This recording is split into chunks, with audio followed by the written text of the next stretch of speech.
Brampton Battalion hockey. This is the playoffs right now.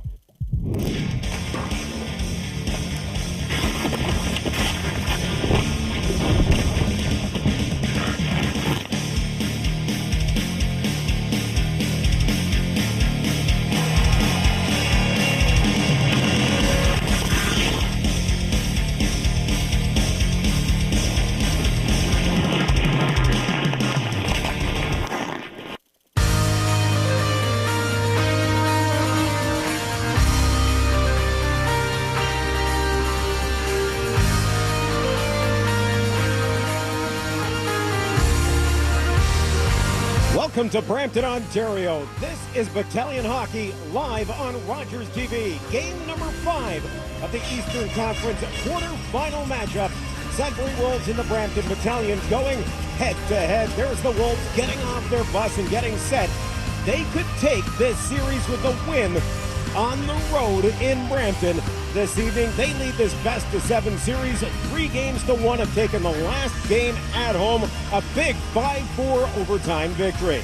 Upstairs, everybody, hi again. Doug Anderson along with my partner Peter Curtis. And Peter, when you talk about the Brampton Battalion jumping out to a 1-0 lead in this series, but they've slowly given everything back in the last 3 games. Well, the first game was a blowout. Brampton won that, and then the second, third, and fourth game, they've all been close ones. And Brampton just hasn't been able to get a win. For the Sudbury Wolves, Dominic Kubalik has set a Wolves record for game-winning goals in one series, and Kubalik has been outstanding. When you're going to score, make them big ones. Well, 3 game-winning goals, and what you have to be impressed with, at least from the Wolves side, is they are finding a way to win. It's not a statistic. It's not offense, defense. It's getting a little bit of effort, and they have found a way on home ice, and Brampton's going to have to do that tonight in Game 5. You know, when you talk about the Brampton Battalion, this is a team that's not used to giving up as many goals as they've been giving up, but they're getting a lot of goals as well. They've got to find that balance that they had early on in the season. Well, certainly they've got to stick to what got them here, which was a responsible play. They can open up the offense, but you still got to make sure you do the right things in your defensive zone. And in this series, Sudbury has exposed them. Talk about guys that are missing from the lineup for the Battalion.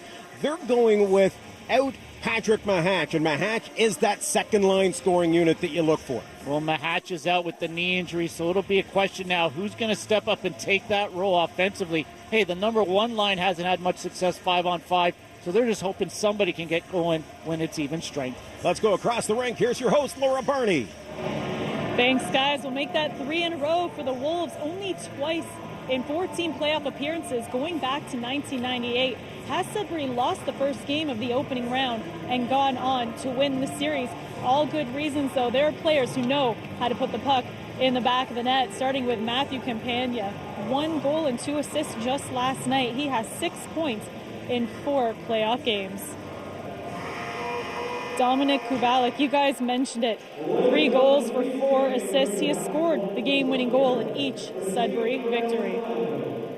And Charlie Dodaro, 1 goal, 2 assists for 3 points, and 2 of his assists came last night. And switching things over now to the Brampton Battalion, getting good production with 13 goals in 4 games, but that is not enough for this team. They've allowed in too many goals against, but Barclay Goodrow is not fooling anybody. He knows how to score. 3 goals for 6 points, racking up the penalty minutes as well, and he leads the team in playoff scoring. That was Blake Clark leading the team in playoff scoring. Matt McLeod with his 2 goals for 4 points. Both McLeod and Clark have earned at least 1 point in every game of this series. It's time to send it down to the ice for the remainder of our national anthem.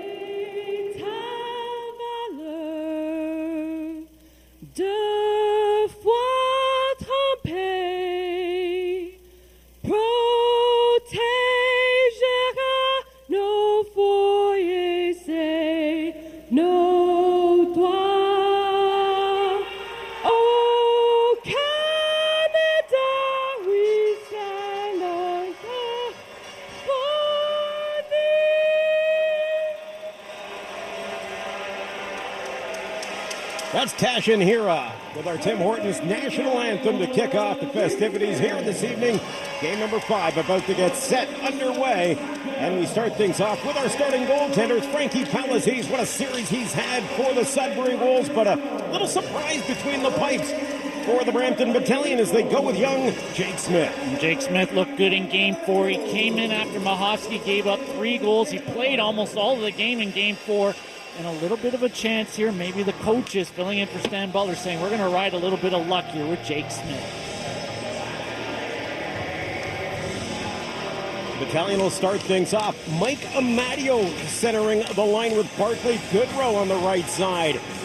And on the left side, Francis Menard, Pansel, Campagna, and Baptiste up front for the Sudbury Wolves. Wolves have it off the opening draw. Kevin Rain rips it around the boards. It bounces back to center ice. Zach Bell gobbles it up. He waits and dishes off to his longtime defense partner, Cameron Wynn.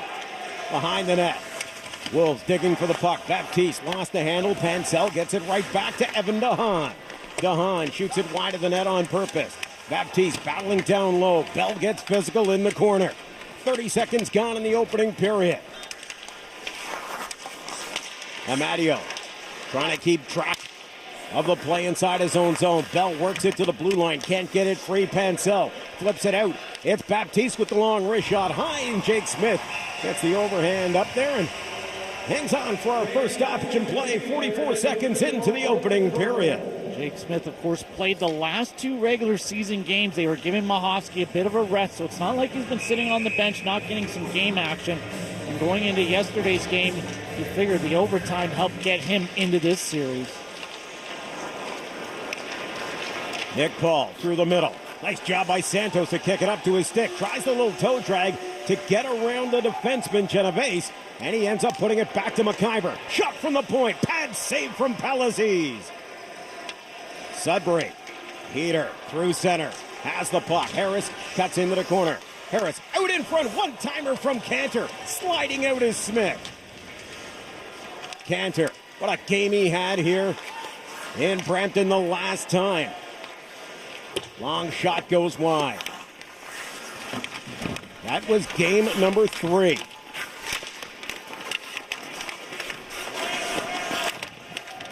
Along the wall, Cantor's pinned along the glass. Nick Paul watching as Jacob Harris tries to slip it down low. McIver comes back to help out, pushes it around the far wall. Dylan Bluchis tucks it in. Bluchis goes back along the wall for Brandon Robinson.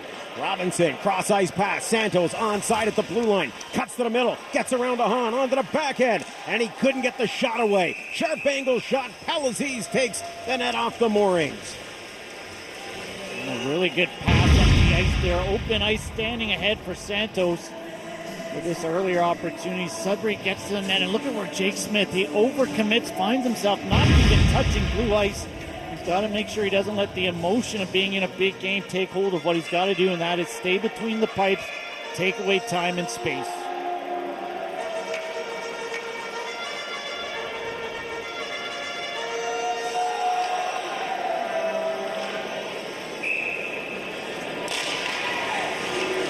Off the draw. Wolves control. Puck at the side of the net. Pushed around the boards to the far side. Matt Schmall through center. Trying to beat the defenseman to the puck, but Clark gives it away. Stepping right in with the shot. They fire it just wide. Comes around the boards. McLeod tips it to center. Boy, Dominic Cahoon is flying out there for the Sudbury Wolves in the early going. Smith rips it off the glass. Lewis goes after it with Cahoon. Wood pushes it around the near wall. Miller chips it ahead. McLeod through the middle looking for Clark. Pulls off the tip of his stick, and Schmalz gets knocked into the boards right in front of the Battalion bench. We got a penalty coming against the Brampton Battalion. The Sudbury Wolves will get the first power play of the game. This is going to be a boarding call right there in the neutral zone. You take a look at the fact Wood wants to step up there. He wants to be aggressive. And referee Sean Reed says you took way too many steps there, and Sudbury will get their first power play of the game. And both teams have just been lights out with the power play. Sudbury 5 for 19 in this series. Yeah, I was going to say this whole series has been about the power play and penalty kill. If your special teams is on, it certainly marks a big difference the way these two hockey clubs go at it. Cross-ice pass. It's a hot one. Campagna has it. Feeds it through the middle. Baptiste has it swept away from him, and Tadero can't hold it at the blue line. He'll dish off. Baptiste will try it again. Tries to make the move on Cameron Wynn, and the veteran will have none of that. He clears it down the ice.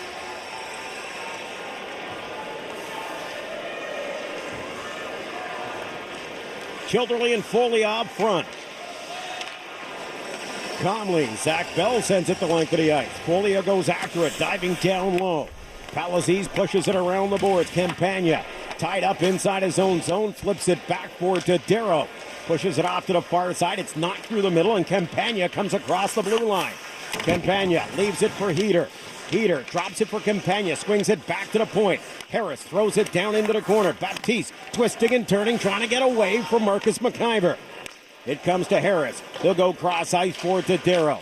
In low it comes. Campagna tries the backhand to cycle it down low and has to move it around the near wall. Baptiste with the puck. His pass goes off the skate of Miller. Comes right to Campagna. Cross ice pass to Darrow with the shot. Jake Smith makes the save with 35 seconds left in Kyle Wood's penalty. You could see that Darrow just kept walking in a little bit closer every time he could get in, like every pass. And Campagna's having a great series. We thought he'd have to step up here in this series if Sudbury's going to have some success. Exactly what Matthew Campagna's done. A good little pass. And Darrow keeps it nice and low so his players have a chance to make a deflection. Face off deep inside of Battalion territory. Michael Cantor, the captain of the Sudbury Wolves, had an outstanding game last time here in Brampton. And that's the kind of game they need more of from him if they're going to be successful in this playoff run. Loose puck, Francis Bernard will send it down the ice. Time for maybe one more run up the ice. About 21 seconds left in the power play.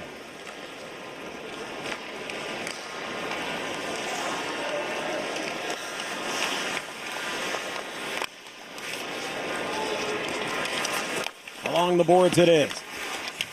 Cantor trying to work it free. Cahoon can't get to it. And it's Bernard to hammer it down the ice. That'll do it for Woods. Penalties up in the box and back on the ice. Battalion back at even strength with 15:22 to go here in the first period. Cleared across the blue line. McIver, quick pass through center.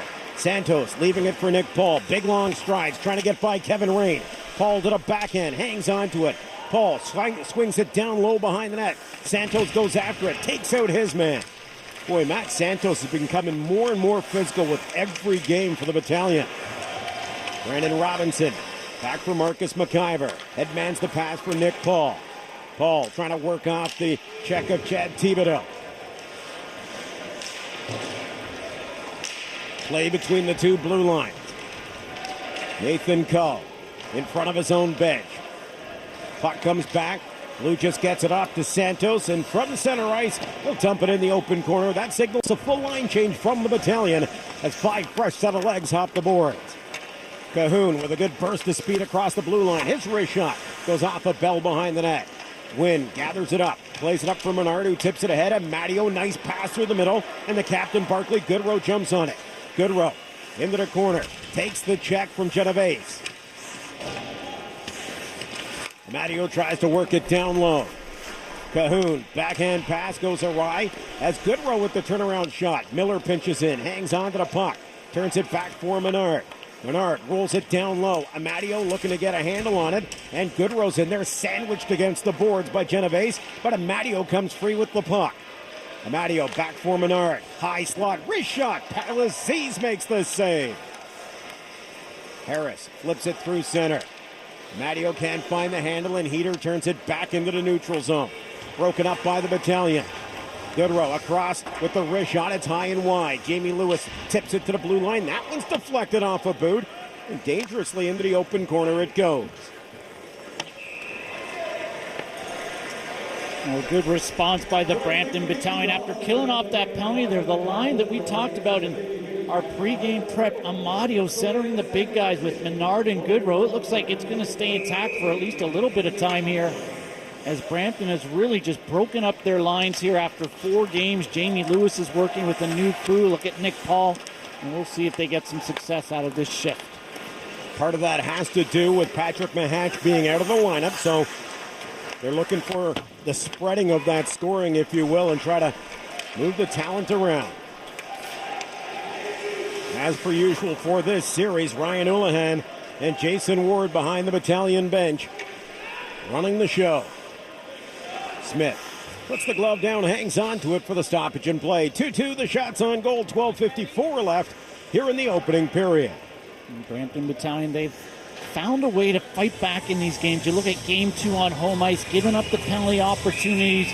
They fought back last night in game 4, but they just haven't had that little extra inch of luck and maybe effort to get them into the win column. Off the draw, Childerley skates through center, rolls it into the corner. Comes off the side of the net, Childerley goes after it.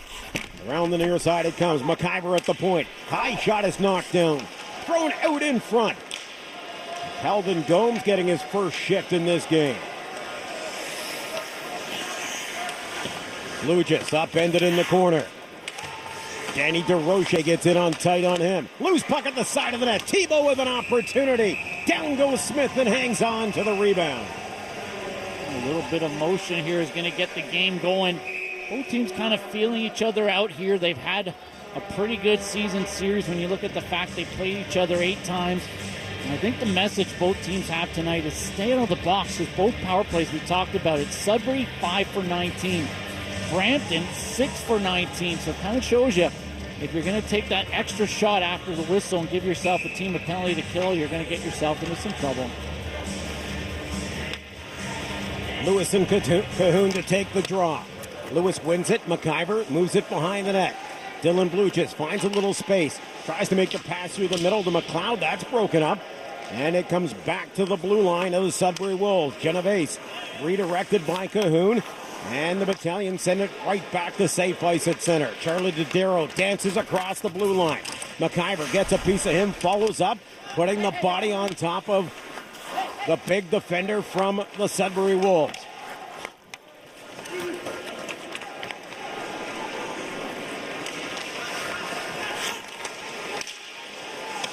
McLeod goes in the corner. Lewis jumps down on the loose puck.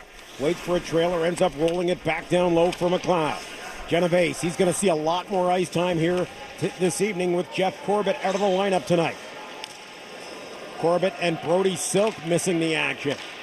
Kubalik, the hot hand for the Wolves with the long wrist shot. Almost out of thin air comes Matt Smalls to swing at it. It's fed through the middle. DeHaan, as Miller lost his footing and slid into the corner. Rain's pass broken up, comes right back to the Battalion. On the near side, Wood ahead for Santos. Through the middle it goes. Brandon Robinson tries to make the little nifty move, but Kevin Rain will have none of that and bounces it off the glass back to center ice. Wood chips it over the glass just past center. And no delay of the game. 10:51 left here in the first period. We're still scoreless at the Powerade Centre in Brampton. When you look at this line with Santos, Paul, and Robinson, we're talking guys well over 6 feet tall. You got to figure they'll be able to win some battles with that big reach. Gives a lot of work for the defenseman to try and contain 3 big bodies like that all on one line. Menard, wrist shot, low, hard, and wide of the net. Goodrow lost the battle on the wall. Bell is there to play it over top of the net. Goodrow goes after it with Rain, leaves it for Menard. Menard tries to make the pass through the middle. Amadio couldn't find the handle, and Goodrow turns it back in the corner. The captain slides it off. There's a shot right on, and from a long distance it comes from Cameron Wind. Frankie Palazzese takes it in the pads and hangs on for the whistle and the stop of the play. Palazzese has been worth what everyone was talking about, the fact he's going to be the number 1 goalie of the future. But in the meantime, Game 3 on Sudbury ice, his team outshot 40-13, and Palazzese was the story, stealing a win for the Wolves. Well, people are talking about shots from the perimeter, shots from the outside. Hey, I don't think it matters when you face 40 shots and your team gets a win. McIver flips one to the front of the net. Palazzese steers it aside. Genovese has the puck and bounces it off the boards. Heater, he lost it. McIver pushes it back to safe ice at center. Charlie Dodero, along with Palazzese and Cantor, have been a huge difference in this series. Jacob Harris dancing through traffic. Harris lost the handle on the puck. McIver can't get rid of it. Harris has it again along the wall. Watch closely. Gets tied up as Nick Paul is digging for it. Battalion get it loose. Santos Can't catch up to it as Cummins sends it back in, but the late offside means the Battalion will get a free opportunity to clear it. Paul, couple of good moves through center, finds himself 1-on-3. Calvin Gomes lost the handle on the in-tight pass. Thibodeau gets rocked along the wall by Childerley. Smith moves it around the wall, onto the far side. Folia trying to push it into the open space, and it's cleared by Bell. Up for Wood. Childerley at the blue line. Offside waved off. Cummins digging for it. Childerley trying to muscle it back through center ice. Puck comes free, and Wood's got to hurry it back for Bell. Bell along the board. Gomes goes down, and we got a penalty, and oh my. That's a tough one to call, as it looked like Calvin Gomes just really stepped on the stick of Danny DeRocher. DeRocher's looking up saying, hey, all I am doing is fishing out a puck. And, of course, Gomes, he was trying to locate the puck. He was worried about some contact and ends up getting his team a power play. A1 Taxi, the official taxi and official sponsor of your Brampton Battalion, are pleased to celebrate 20 years of service in the community with more units than ever on the road. A1 Taxi, 905-453-6666.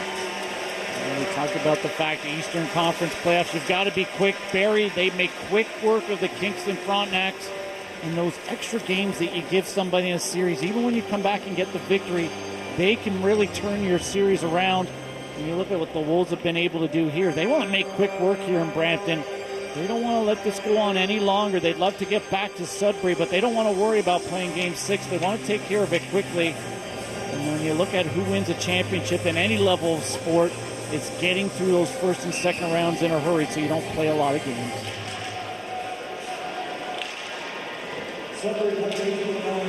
Clark leaves it at the point. Goodrow. Godero watching him. Baptiste comes over. Back for Bell up top. He hangs onto it. Bell slides it across. Blugis moves it through the middle and leaves it for Goodrow. Goodrow. Cross ice pass for Clark. Up top it comes and it jumps the stick of Dylan Blugis back to center ice.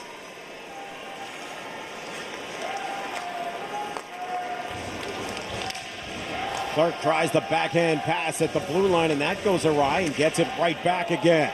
Clark tries to work it down low now. Genovese puts it behind the net. They kick it up to the point. Bell tips it over for Clark.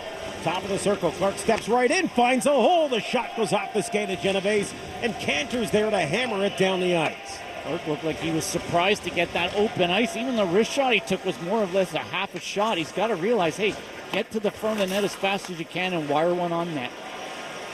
Big long strides from Brandon Robinson. In for Matt McLeod. He takes the hit from Kevin Rain, moves it behind the net. It's ripped off the glass and past Brendan Miller at the blue line. And Kyle Wood's got to hurry with Nathan Pansell forcing the issue. Battalion a little disjointed on this man advantage. Nick Paul across the blue line, trying to get away from Campagna. Paul has to pull it down low as Rain takes the hit. To the side of the net, McLeod sweeps it. Palaziz almost got caught cheating towards the middle of the ice. Back to the point. Wood has it now for Paul. Paul up top for Miller. Quick tip pass in for Brandon Robinson, and he'll try to slide it back up top for Brendan Miller. Robinson, top of the circle now. Waits. Got to get some pressure out in front. Wrist shot from a distance. Loose puck squirts to Nick Paul, and he fires it high and wide. Paul with the right idea. Just got to get the shot on net there. He knew he had an opportunity with Palaziz out of position. Icing waved off, but that'll do it for DeRocher's penalties. Up in the box and back on the ice. Sudbury and Brampton have both killed off their first man advantage. Opportunity for Clark, and Palaziz gets the blocker on it. Cull works it along the boards. Dodero gave up the puck. Clark has it right in on goal. Clark, sharp angle. And Palaziz to the top of the blue ice takes that one away from the rookie of the Battalion, who's had a very good series so far. Clark may be appealing for a little bit of a hook on that play, but in the playoffs, even with the tightly called playoffs that you've seen between the Wolves and Brampton, you're just not going to get that call. Clark, once again, benefits a little bit of a surprise. Hey, you're in on the goaltender. Palaziz, I like the fact, very calm, never took himself out of position, and just used his body to make the save. Wasn't worried about throwing the glove hand out there. The book on Frankie Palaziz is he will cheat to the blocker side because he's got such a good glove head. When he's doing that, You got to go short side and up top to try to beat him. And he's very athletic, and sometimes he takes himself out of position. Kubalik. Weak shot to the front of the net. Genevieve steps up. Goodrow gets in front of him. Amadio trying to work the puck free. He's run out of real estate along the boards. Open ice pass from Smalls. It's picked up by Blugis through the middle. Menard for Amadio. Through the top of the middle, and Cantor couldn't catch up with Goodrow, but Goodrow couldn't catch up with the hot pass. Gadero around the boards, it rolls. Heater trying to get by the defender. Blugis stays with him. Heater follows up on the play, and Amadio's back to help out his defenseman. Goodrow. Nice one-hand pass for Menard. Menard cycles it down low. That leaves Amadio to work for it. Evan DeHaan wheeling through traffic now. Good burst of speed through center. DeHaan, high wrist shot off the backboards. Cameron Wynn jumps on and outlets the quick pass across the blue line. Nifty move by Baptiste to get around Folia. Leaves it for Campagna. The weak shot goes wide. Robinson in tight. He bumps with his man.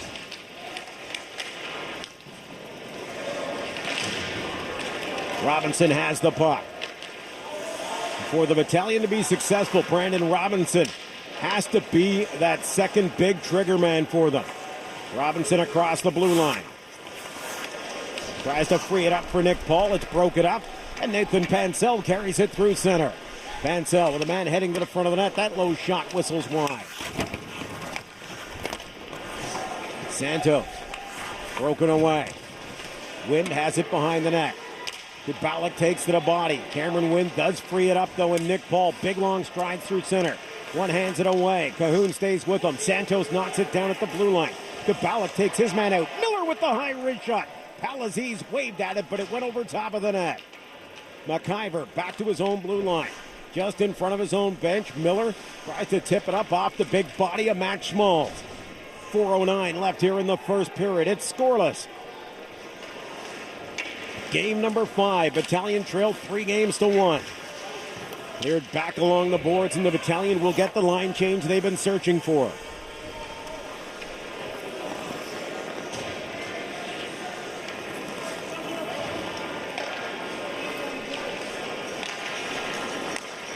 I can't believe Cahoon's still out there after working so hard defensively. You figured he'd be a little gassed, but he wants to get to the front net, and he still has the legs going as he forces McLeod to cough up the puck.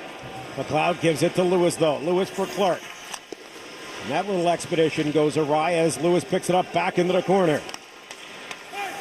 Blake Clark throws it back out in front, looking for Jamie Lewis. They chip it off the boards and up and out of play. That's a deflection. No penalty called in the play.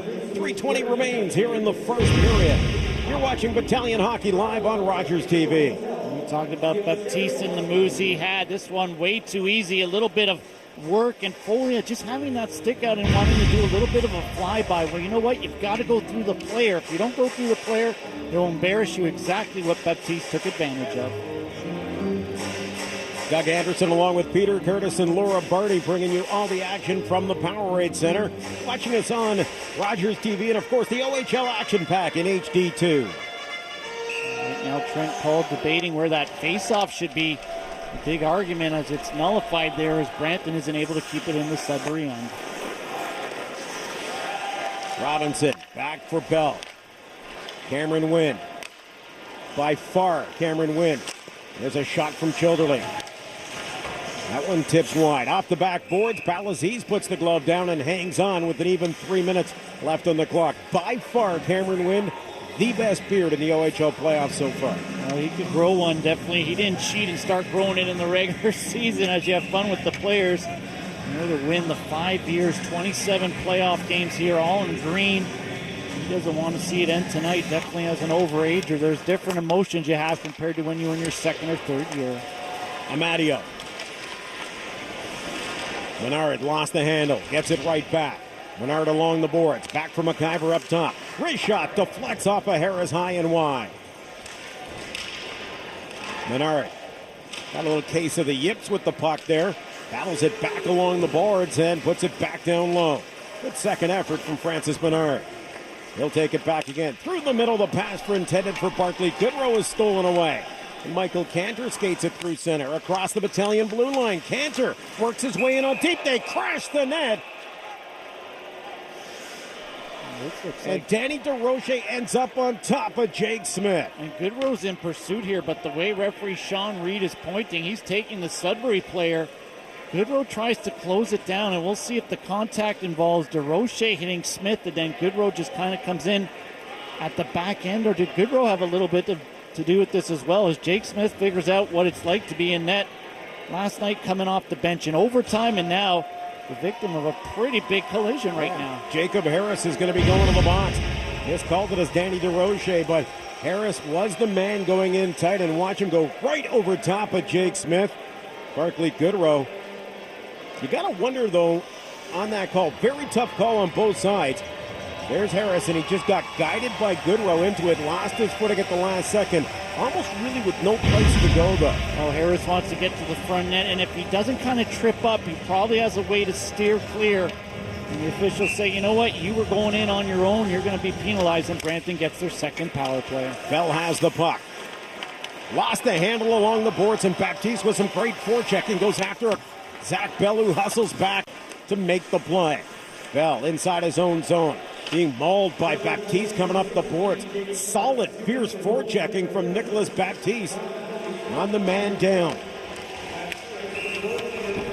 Broken up at the blue line, thrown offside. 2 minutes left here in the first period. 1:37 left in the Battalion power play. 6-6, the shots on goal. Big crowd out here for Game 5. The one thing I've noticed is both teams very disciplined after the whistle. And you consider the fact that teams have had a lot of penalty issues going into these games. The officials might have an easier Game 5 if the teams stick to hockey. Bell leaves it for Clark, top of the circle. Slides it down low. Menard up top for Bell. Bell across. Shot from Blue Jays. Palazzi stays with it all the way and makes the save. He's figuring out the power play. After last night, Brampton 2 for 7 in Game 4. Blue Jays a big part of that, those quick releases.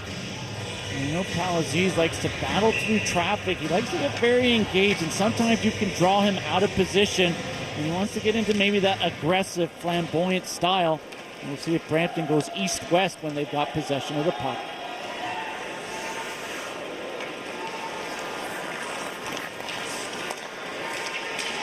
Robinson bumped along the boards. Nick Paul will chase down Charlie Dodaro. Dodaro reverses field, goes to the backhand, plays it off the glass, and calmly puts it down the ice. Under a minute left in this power play.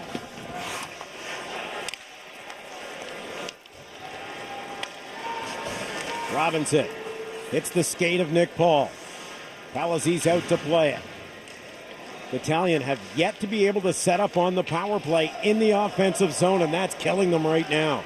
We'll figure 2-on-1. If there's one white shirt in the corner with the puck, there's got to be two green shirts looking to get the puck off him. McLeod for Robinson. Trying to work it away from Genovese. Robinson tied up, frees it up for McLeod. Has Nick Paul out in front. Matt McLeod behind the net. Waits, gets it over for Brandon Robinson. Up top for Zach Bell. Bell hangs onto it, looks for space through the middle. Then he hit his man with the puck as Cantor knocks it down. Cantor slid out towards the blue line, and it's cleared back to center ice. Zach Bell is there to dump it deep again. Harris is up in the box. 3 seconds before he steps on the ice, Sudbury successfully kills off the 2nd Battalion power play of the first period. Time winds down here to end this first period. Jake Smith in behind the net, leaves it for Zach Bell. He swings it around the near wall, and Barclay Goodrow will just try to move it through center. Knocked off stride by Ray Heater at the blue line, and Bell will think better of it and backpedal behind his own net and throw it behind the net to tick off the last few seconds of the first period. Scoreless through 20 minutes of play here at the Bunker in Brampton. A very slow first period. Sudbury with that 3-1 series lead. Maybe they can take it easy and wait for Brampton to make a mistake. We're coming back with our first intermission on Battalion Hockey Live on Rogers TV. Laura Birney has that and more. Stay with us as we return.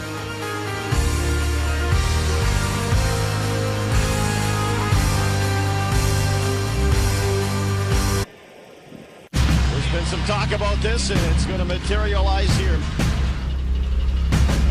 Here he goes. Let's see what he's got. The OHL playoffs are on Rogers TV.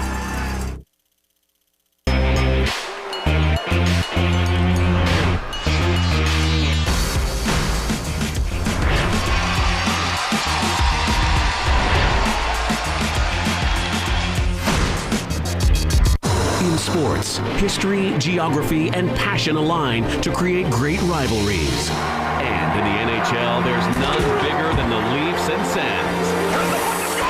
You can win a pair of tickets to the next round of the Battle of Ontario, April 20th in Ottawa, when the Leafs take on the Senators.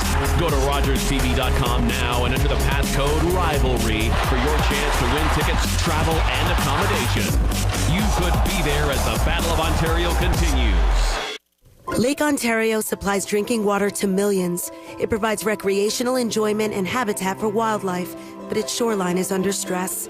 Urbanization can impact shoreline habitat, but together we can ensure that growth is sustainable and balanced with environmental protection. Credit Valley Conservation's goal is to raise awareness and to explore ways to work together to protect and restore the vulnerable Lake Ontario shoreline. Contribute to our future.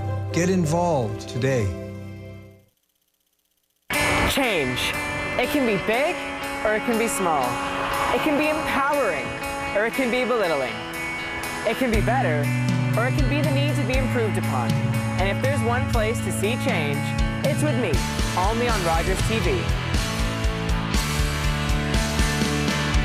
Watch Change with Kabir every Friday at 6 p.m.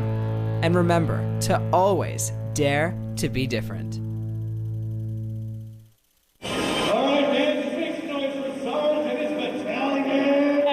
At the bunker through one. I'm here with Charlie Dodaro. Thanks for joining me.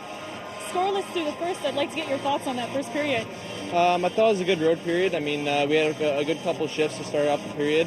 Then we got into some penalty trouble towards the end there. So we got to make sure that we stay disciplined and keep going here. That kind of leads right into my next question, because yes, you guys have a good lead on this team, but you're not there yet as a veteran on this team. How are you keeping the guys calm and making sure they're level-headed? We just got to make sure that we stay above pucks and keep our feet moving. The second you start to get lazy and your mind starts to get lazy, and then you start doing things that you wouldn't normally do out there. So, like I said, we just got to keep our feet moving, keep our heads in the game, and just worry about getting the win tonight. After a tough loss for you guys, perhaps a little bit of an embarrassment, you really come back and take it in Game 2. When was that real momentum change for you guys? Was it a little bit of a kick in the butt the first game, or that second game perhaps getting that confidence you needed? Yeah, I think we got a little bit of a wake-up call in the first game, in Game 1, obviously. But you know what? We're starting to learn how to play playoff hockey. We're starting to learn what it takes to win one-goal games, and we're doing a good job of that. So, like I said, we got 40 minutes to play here, and our plan is to close the series tonight. All right, well, thank you very much, and good luck in the rest of the game. Thank you. We have more coming up right after this. You're watching Battalion Hockey on Rogers TV.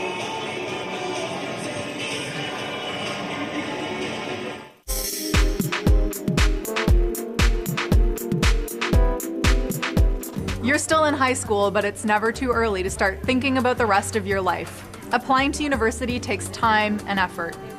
By grade 11, you should start evaluating your strengths and weaknesses. Think about what you most enjoy with your eye on choosing a major. Talk to your guidance counselor. Research programs and their prerequisites. Attend universities and campus fairs, and above all, ask a lot of questions. Things happen fast in grade 12. In many cases, you can apply to a program as early as October. Otherwise, use the December break to hit that first big wave of deadlines in January, and don't forget to check out scholarships too. Most schools will let you know if you've been accepted by March or April. Pick the one that's right for you academically and socially. Spending time on this now will pay off with an education that enriches your life.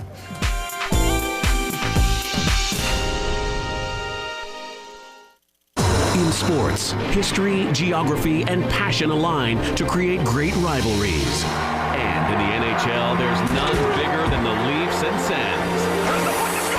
You can win a pair of tickets to the next round of the Battle of Ontario, April 20th in Ottawa, when the Leafs take on the Senators. Go to RogersTV.com now and enter the passcode RIVALRY for your chance to win tickets, travel, and accommodation. You could be there as the Battle of Ontario continues. Looking for an all-access pass to the Major League Baseball games you want to watch? Rogers Super Sports Pack has you covered. With MLB Extra Innings, you'll have a premium ticket to up to 85 out-of-market regular season games each week, with up to 50 in HD. Catch all the action from the games you want from both the American and National Leagues. MLB Extra Innings, part of the Rogers Super Sports Pack. For only $36.31 a month, you get all this, including a subscription to Sportsnet magazine. Order through your remote or call 1-888-ROGERS-1 today.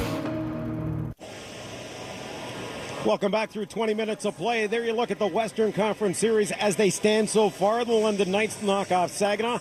Plymouth over Sarnia, and that London-Plymouth series should be a great one. Owen Sound and the Sioux still going on, as well as Kitchener and Guelph as well. Well, the Sioux's my team, that dark horse in the West. Is a lot of fun to watch. And the Western, just like the Eastern, a lot to be decided. Absolutely. And, you know, when we look at a lot of the other series that are going on around, and we look at the Oshawa series with Niagara, that's turned out to be a great series. Barrie Colts run away with their series, but sort of were expected to in that respect. This series here really hasn't turned out like a lot of Battalion fans have been hoping for, but it has been an exciting series. Well, we knew it would be a 4-5 battle. I mean, what they were separated in the regular season, very small, so you get a great battle. And what's happened in game 2, 3, and 4, Sudbury takes advantage of little things, and they become W's in the playoffs, and you can't go back and correct it, especially for the Brampton Battalion. Let's go through some of the highlights of the first period of play, and really, without any scoring to benefit it, this was a game of transition. Well, you look at the facts, both teams have come out maybe a little bit more reserved. There isn't a lot of talking after the whistles. There isn't a lot of hard work to win some of these battles.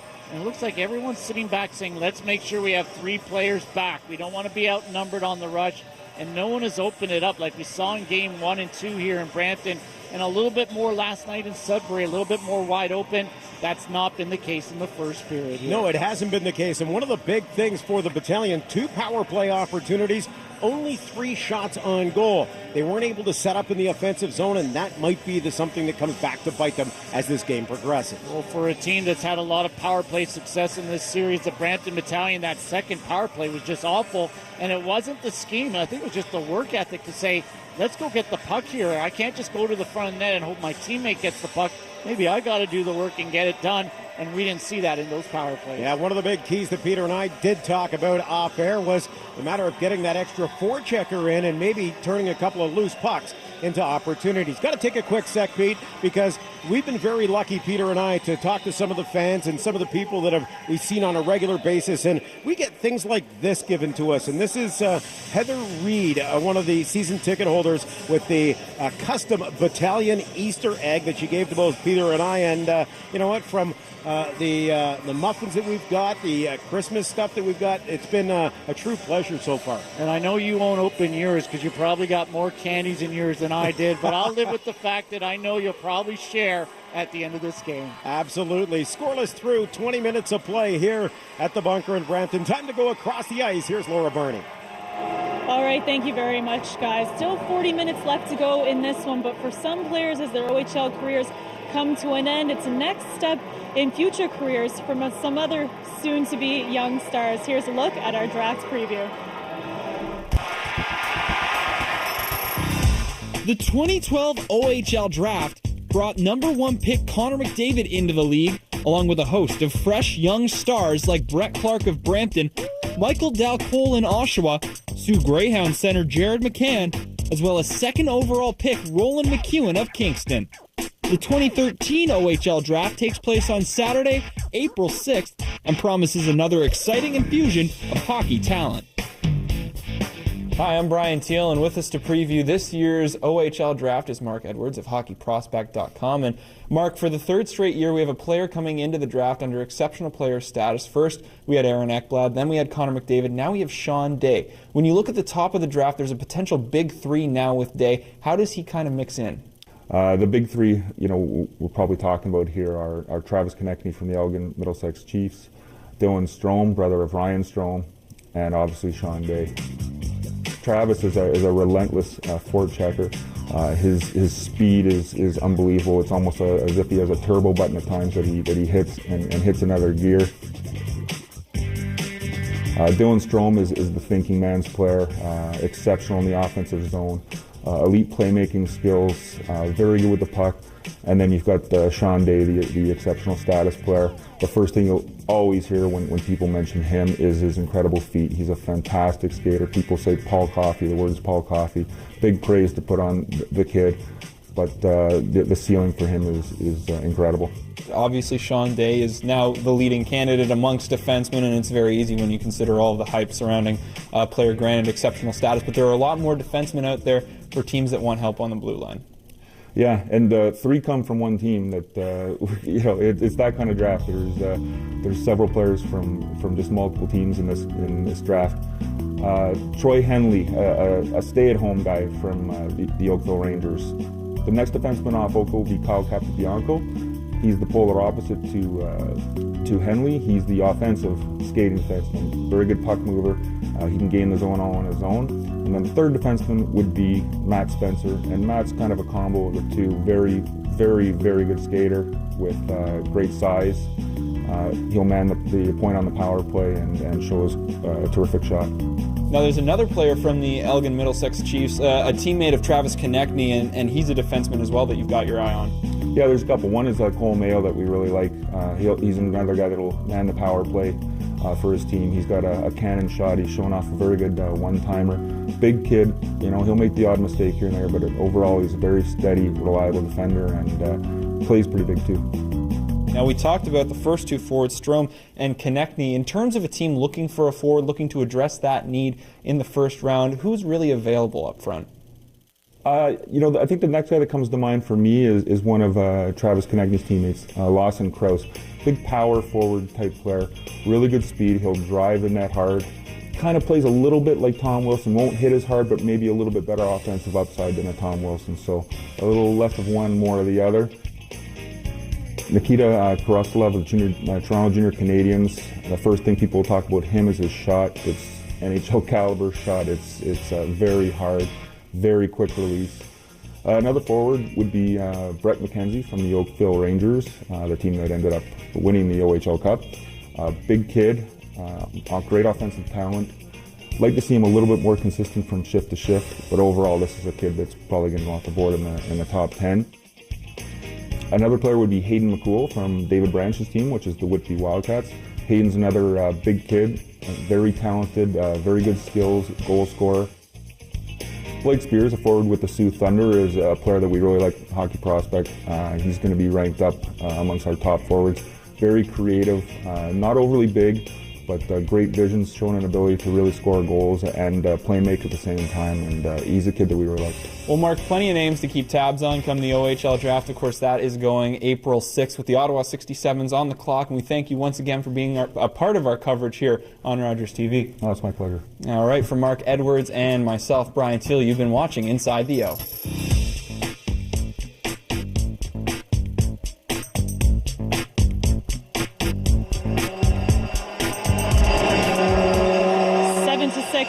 Shots in this one in favor for the Battalion. The second period is about to get underway. I'm going to send it across the arena to Doug and Peter with the call, guys.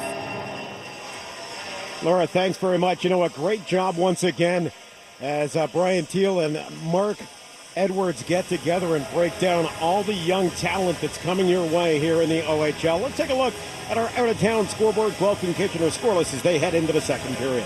Kitchener leads that series 3-1. Owen Sound on the strength of Daniel Catanacci's 2 goals have themselves a 2-1 lead against the Sioux in Game 5 of a tied series. First 2 goals of the series for Catanacci, so he's just starting to get things going.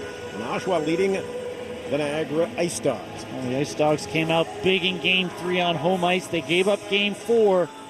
That Oshawa Generals team, so much strength up front. It's a great time of the year. The weather's warming up. You can get in the car and get out to some of these OHL playoff games. A lot of hockey left in a few of these series. That Sioux Owen Sound series, I got to figure that one's got to get down to a Game 7. There's Game 6 if necessary. April Fool's Monday, April the 1st. The Battalion are in Sudbury to take on the Wolves. Then, if necessary, we're back here for Game 7, Tuesday, April 2nd. That's a 7 o'clock start as the Battalion hosts the Wolves. And if we get back here for a Game 7, this place will rock. Well, certainly there's some Sudbury fans here tonight for Game 5, taking advantage of the fact maybe not everyone had to go to work today. But certainly a Game 7 on the road in Brampton would attract those out-of-town fans, just like Peterborough had theirs here on the last day of the regular season. Jake Smith getting the call between the pipes for the Brampton Battalion, stopping all 6 shots he faced in the first period. And Frankie Palaziz was only tested once or twice in the first period, but the Battalion fired 7 shots his way. Here we go for the second 20 minutes of play here at the bunker in the Powerade Centre. Bell beating Baptiste to the puck in the corner. Menard one hands it around the boards, and Bell leaves it for Goodrow. Goodrow gives it right back to Bell. A little sloppy play by the Battalion inside their own zone. Bell's upended as Baptiste is getting physical, and his forechecking has been excellent. In the early going of this series, a holding call goes against the Battalion just 21 seconds into the second period. Sorry, it's Baptiste going off. Yes, Sudbury Wolves will be going to the box. And that was for upending Zach Bell in the corner as Francis Menard took a man down in the far corner, and I thought that's what the hand went up for. Well, Menard was just fishing the puck up for the officials. This is the play on Bell here, and I know the OHL's put some veteran officials into this series ever since Stan Butler was ejected in Game 2. Blue Jays, one-time shot. Clark fires it wide. Jacob Harris jumping on it, picked off. Nice job by Barclay Goodrow. Goodrow waits along the wall. As Bell setting up in the middle, steps in, rifles the wrist shot right on. Genovese is there. They jab at it and push it just wide. Menard can't throw it out in front. Dodero knocks it out of midair, chips it across the blue line, and they'll call it on the high stick. With 28 seconds gone in the penalty. I'm just surprised right now as Ryan Houlihan's probably got to look at the bench and say, boys, you've been so good on the power play in the first 4 games. How come we can't get something going here on home ice in Game 5 with our backs against the wall? Of course, Ryan Houlihan and Jason Ward, they are sharing the coaching duties without Stan Butler on the bench. Knocked down by Bell. Great job to keep it in along the wall. Pushes it down low. Goodrow tries to give it right back for Clark. That hits Dodero's skate. Comes to Heater. He turns around and sends it the length of the ice. Smith out to play it. DeRoche on the forecheck. Bell hangs onto it. Leaves it for Blue Jays. Mishandled it as Heater forechecks the Battalion defenders, and this is where teams are getting successful against the Battalion power play. Blue just had no options there, and you figure, okay, maybe go for a skate, show that confidence you had last year. You chose to try and wait for a pass. It just never developed.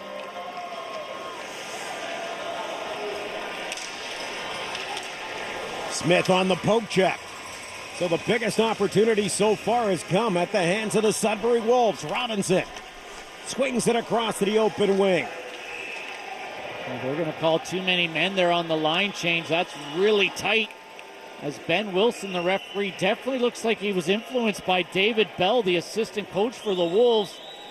The players on the Wolves bench were calling that penalty before the referee even got to the scene there. And this was the earlier opportunity where the power play, it can't get up ice. They're worried about where that first pass is going.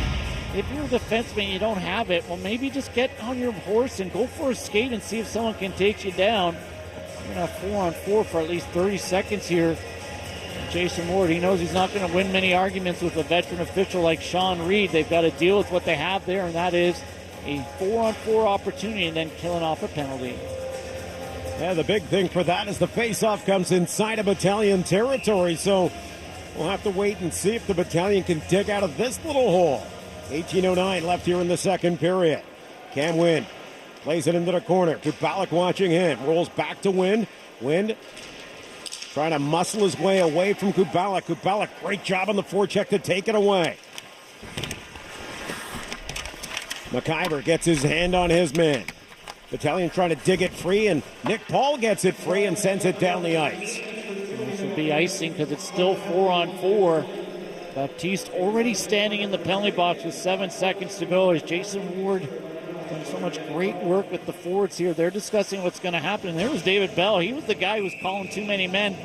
And he was the one who alerted the referee. He's going to say the ref got the call right. He was just giving him a little bit of a heads up.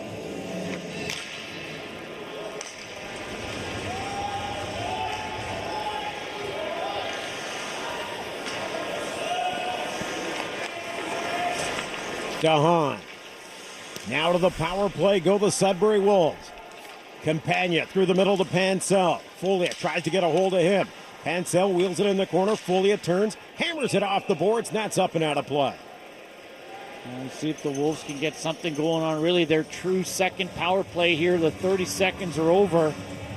And they would love to get something first on the road here in a clinching game. The way this Wolves team came out, just like the Battalion, they look like they're both worried about making that mistake, and you've seen a lot of bobbled passes and players just not sure of themselves. Dodaro at the point, swings it across.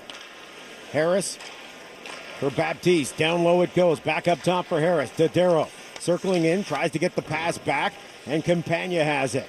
Bell working over Campagna in the corner. Pansell comes over, gets a piece of him, squirts back to Dodaro at the point for Harris. Fakes the shot, dishes off to the left side. Harris gets it right back. Folia up front.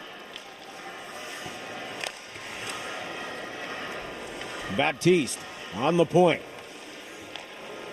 Shot from Harris. Through traffic. Down is Jake Smith.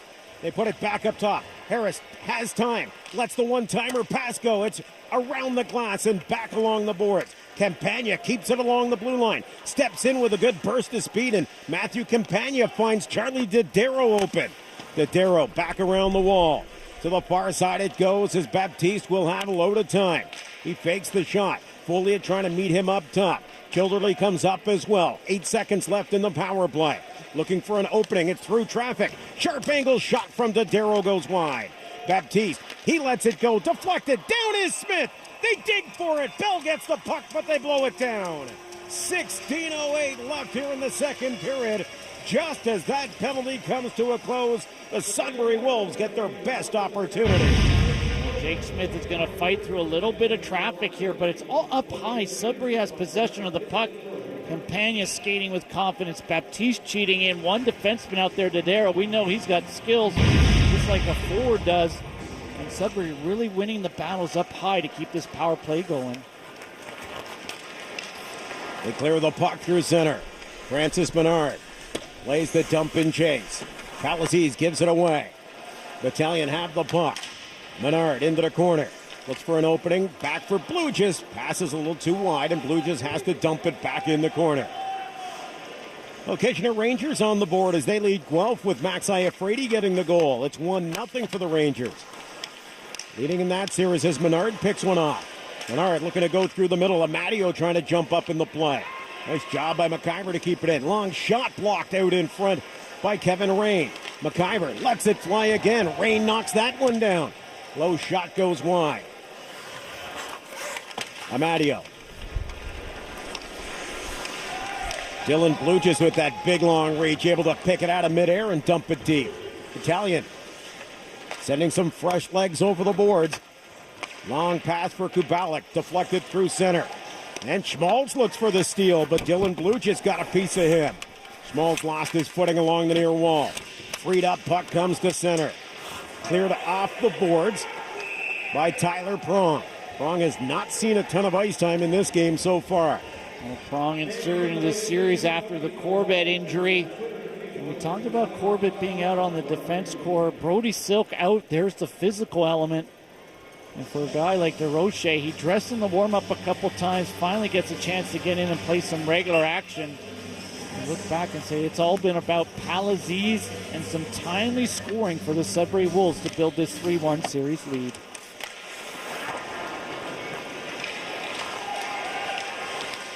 Looking for Clark out in front, can't get him the pass. Wood in tight. Clark has to work it down low. Miller comes in off the point. Trying to get by Genovese. Looking for a free puck. Nathan Cull works it along the boards, and Miller keeps it in along the near wall. Jamie Lewis trying to battle for the puck. He's bumped along the boards by Genovese. And Cull will skate it through center. The former Kingston Frontenac puts it into the open corner. Kyle Wood goes back with Chad Thibodeau. Hot on him. Cleared up to Blake Clark. Clark throws it through the middle. Loose puck comes to center ice. It's chipped off the glass. Back into the Battalion end. Miller. Cross ice pass. McLeod trying to pull up stakes. Leaves it for Jamie Lewis. Lewis Sharp angle, can't throw it back out in front, intended for Blake Clark. Back the other way, Baptiste wheels across the Battalion blue line. Wynn trying to stay with them. Trying to hustle Baptiste into the corner. Rolling puck comes to Campagna out in front. Knocked down by Miller, and boy, Pancel was all alone behind Miller. Held up as McLeod. He's got Clark with him. Can't get him the puck.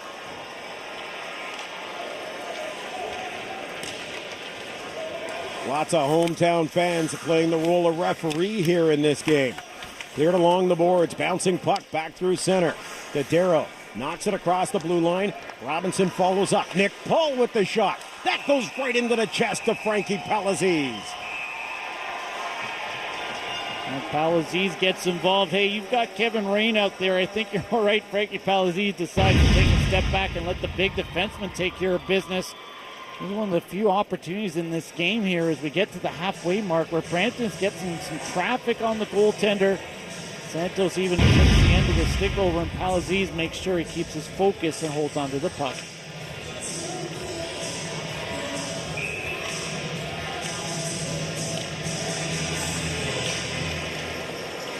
Nick Paul's been very good in these face-offs here. We talked about it being his NHL draft year. Didn't play in the OHL last year. Played an extra year at the midget AAA level, and he's really blossomed here. He's even comfortable with the fact that on this team, he can be used on any line in any position at any time, and it doesn't seem to faze him one bit. Santos takes the hit from Cantor. At the blue line, lost the handle on the puck, and they'll call it on the offside. A little bit of debate about where the face-off should go right now. As Dustin McCrank says, we're going all the way down here on an intentional offside. As Santos puts up a little bit of an argument, but Brampton's going to make a line change. And right now, we are still waiting for someone to go that extra mile, take that extra chance here. Like we said earlier, both teams very conservative when it comes to getting up ice on the forecheck. Folia wins the draw. And you knew Nicholas Folia wanted to play it right where he did. That shot goes high and wide from Rain. Kubalik has it in the corner. He flips it to Schmalz. Schmalz with the shoulder down, swings it out in front. One-time shot. And Jake Smith stays with that one. Folia bumps with his man. They stick handle it through traffic. Comes back. Prong to the front of the net. Hit a skate and went just wide of the post. Folia and Kubalik fighting off the check. Kubalik with the shoulder down.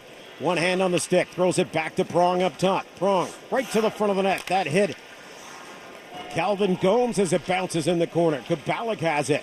Tries to feed it back to the point. Battalion running around a bit inside their own zone.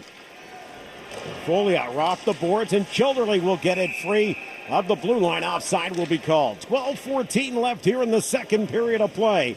It's 10-9, the shots on goal favoring the Battalion. Where it counts, we're scoreless on the scoreboard. A sneak peek for the Wolves next year. You had Smalls out there, the Southern Tier product last year at 35 goals at the minor midget level. Backed up on D, Connor Cummins, who played with the Whitby Wildcats. You had two rookies out there at the same time. Coach Trent calls showing, hey, if you can work it out there, deserve your ice time. It doesn't matter if you're a rookie or not. I'm putting you out there.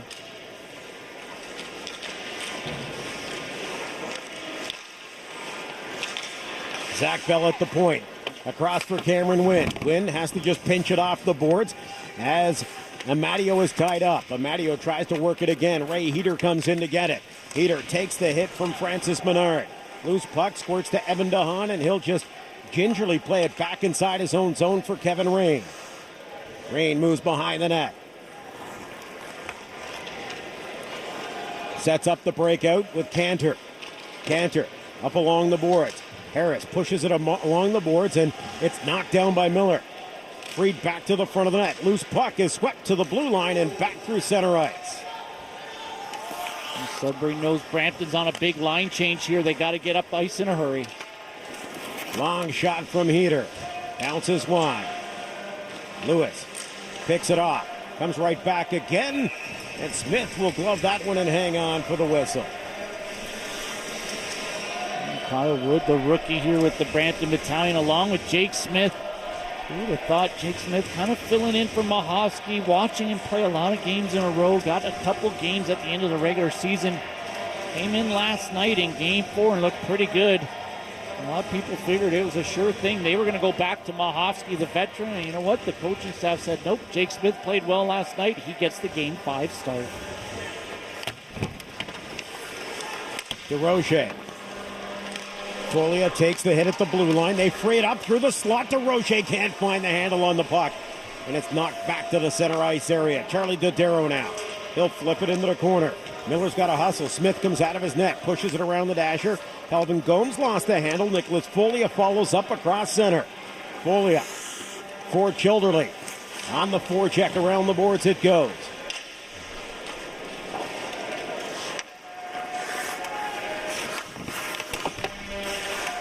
Gomes gets in front of Cummins. Childerley bumps with his man. Loose puck. Childerley behind the net. Can't find anyone open in the front. Puts it out in front. Gomes with the shot. That hit a body. I think Cummins was the sliding man as it goes just wide. Coming up on the midway point of the second period. Lewis leaves it for Wynn. Cross-ice pass. They can't hammer it home. Frankie Palazzese with outright thievery. And it gets followed up with a penalty here as well. It's going to be a high stick against Brampton. I love the fact Palazzese gets over to one side, makes the fantastic save, and then he just recovers quite nicely and says, hey, no big deal. I can do that all night long. As Cameron Wynn comes in, cheating down, and ends up with a minor for a high sticking penalty.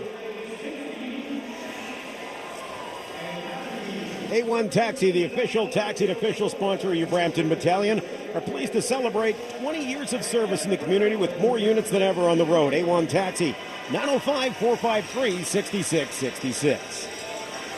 We get an opportunity to break down some long plays up ice. Tonight we focus in on the fact defensemen cheating in. Look at the forwards win the battle down low. And look where the Sudbury defensemen start to work on the power play here. They come racing in. Look at that, 10 feet closer, setting up better shooting avenues. And a lot of times you see a defenseman stand on the blue line. Great recognition by the defenseman here for the Sudbury Wolves. If you're going to win the battle down low on the power play, you cheat down low and get a better shooting opportunity. So with the penalty to Cameron Wynn, the face-off moves from one end of the ice to the other and back deep inside of Battalion territory. A huge opportunity for the Sudbury Wolves. They can't clear it. Campagna puts it back to Dodero at the point. They'll go up top. Harris, good row, trying to force the issue up front. Look for a little opening. Bell goes down to one knee. Follows his man up in the corner. Runs Campagna out of real estate, and it's cleared down the ice. That's some great work in deep by Zach Bell.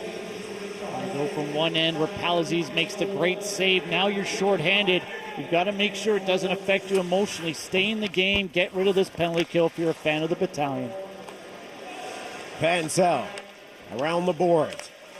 Dodero swings it across. Harris tips it, leaves it for Baptiste. Great job by Menard to steal it away and send it the length of the ice. 1:15 left in Wynn's penalty.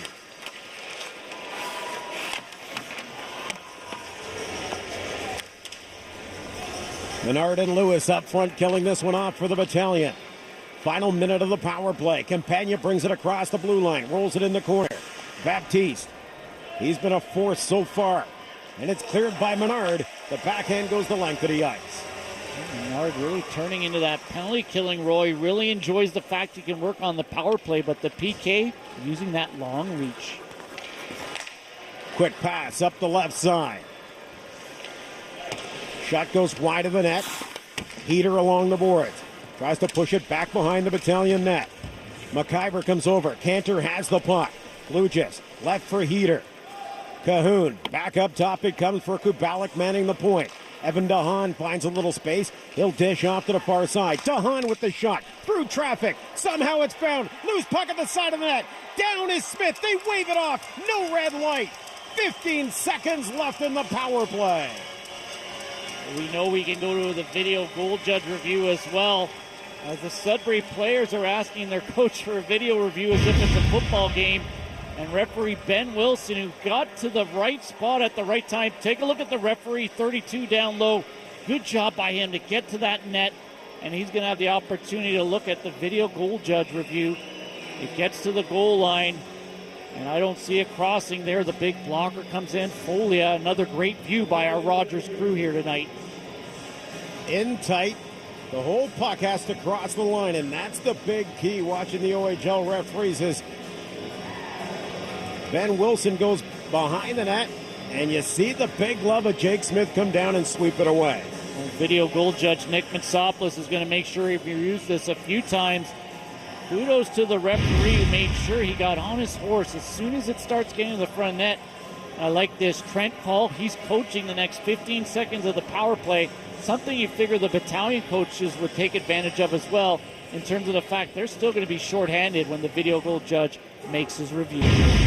8:14 left here in the second period. And let's take a look at this one more time. Michael Cantor with a huge opportunity as it rolls to the line. Nicholas Folia gets his stick in there. And just watch the big glove of Jake Smith come down and clamp on it right on the line. Well, the referee in a great spot. And Smith, don't give up on it at any time. He goes across his body. This is his glove hand. It's not his blocker. He gets help from behind. And the entire puck has to cross the goal line here. I would say that one's awfully close. I didn't see it get 100% across the line. And once the video goal judge delivers the news to Barclay Goodrow and Michael Cantor, we should still be at donuts on the scoreboard. Kind of hard to overrule, too. The referee on the ice waved it off, and no video goal judge turning the red light on. Well, the goal judge there, the OHL still employs goal judges. Folks on a chair. The National Hockey League did away with having them right behind the net. They strictly rely on the video goal judge. And Trent Call talking about the next 15 seconds of the power play. And they want to make sure they get this right. It's not just because it's the playoffs. This is the OHL. And they have a process now during the playoffs where they review it with the league office as it gets into conference finals and finals. There's a few people they're going to look at this. Just an update as well. Tobias Reeder scored for the Kitchener Rangers. They lead 2-0 now. Reeder has a goal and an assist since a little bit of a slow start to this playoff campaign for him. So it looks like he and Daniel Katnachi are coming alive at the same time. Well, the Sudbury Wolves team, they knew they'd have a tough battle, but the ability to put it away for 5 games, something Trent Cole's got to be thinking about, especially with the fact that Belleville having a real tough series with the Mississauga Steelheads. They're going to go 6 for sure. Got to mention as well, the Sioux Greyhounds have tied up their game at 2 apiece on the power play. Ryan Spruill, who's got an absolute howitzer of a shot, and when you can tee him up on the power play the way Nick Cousins did in this one, and that's why they're sitting at 2 apiece. Well, this one's taking a little bit longer. They're using our actual camera angles. The views that you get to see at home on every broadcast is what the video goal judge gets to use. And a lot of people are turning around looking for us to give a washout signal.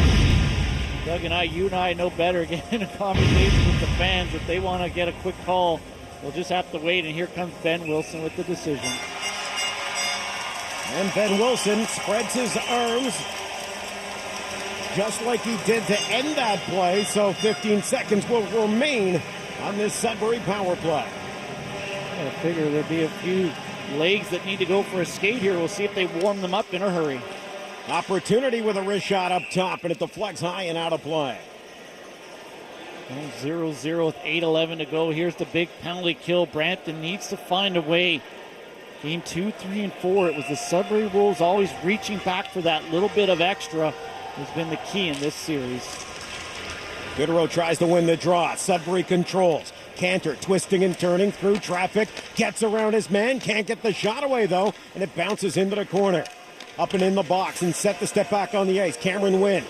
Battalion have killed off the penalty, but they're deep inside their own zone. Cantor trying to muscle his way out in front. Jake Smith knocks it away.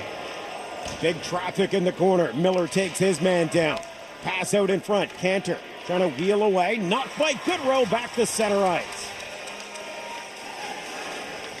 Dodaro trying to catch the Battalion on a line change. Send the puck deep in the corner. Miller's got to hurry. Thibodeau gets a hand on him. Able to pull it out in front. Chad Thibodeau. And he lost the handle on it.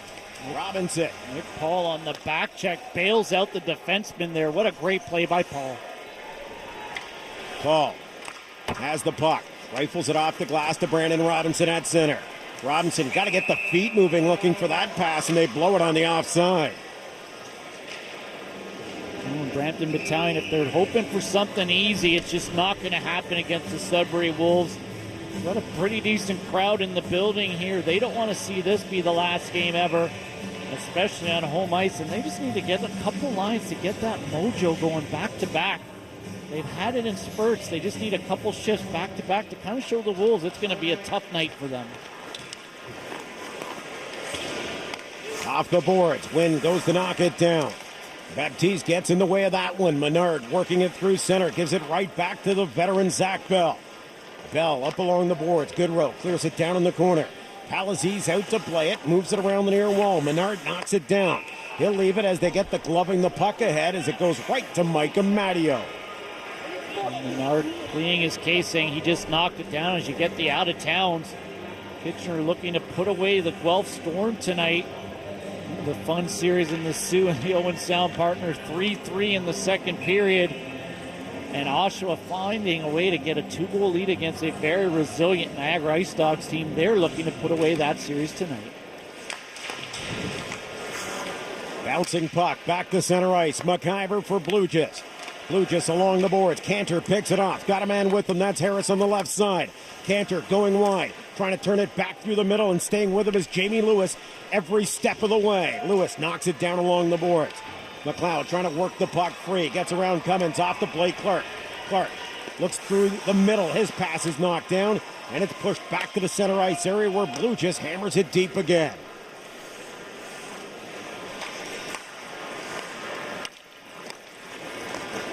Cantor allowed a lot of room to skate through the middle. Brings it across the Battalion blue line. He's knocked down as Jamie Lewis skates away with it. Lewis in tight now. Trying to get the puck away from Genovese. Clark pushes it back to Lewis. This has been a long shift for Lewis, McLeod, and Clark. Out in front, Lewis can't find the handle. And Cahoon scoots back to pick it up. Finally, the line change for the Battalion up front, but Cahoon's got the wheels going through center. Couple of little nifty moves across the Battalion blue line. Backhand, Jake Smith steers it aside. Childerley pulls it toward the blue line. Gomes can't work it across the blue line. They get it to the line, but not out as Cahoon steers it across, and Childerley skates it through center and sends it deep on the forecheck. Palazzi's out to play the puck. Childerley gets right in on tight on him. 5:20 left here in the second. Folia upended in the slot area. Kyle Wood steps up at center and gets a long shot on net. Schmalz, cross-ice pass. Kubalik with Robinson in tow. Kubalik stops. Robinson goes the long route. Back through the middle it comes, taken away by Kyle Wood. He'll just chip it off the glass through center. DeHaan opens it up to the near wing. DeRoche knocks down the bell-clearing pass. That long shot bounces off the boards and goes wide. Santos hammered along the boards by Thibodeau. We've got a broken pane of glass on the ice right there in the Sudbury bench area. So there's going to ultimately be a little bit of delay right there. You heard the big thud in the crack.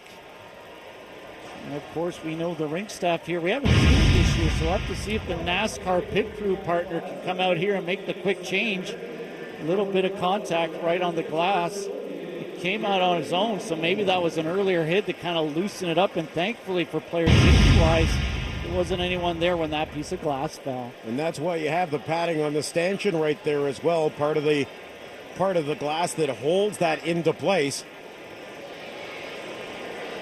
Well, there's a little bit of pressure here. You got the TV cameras on. You've got a full house watching this game. How quickly can you get that piece of glass up? It's the first time we've seen it this year, so a test for the arena crew.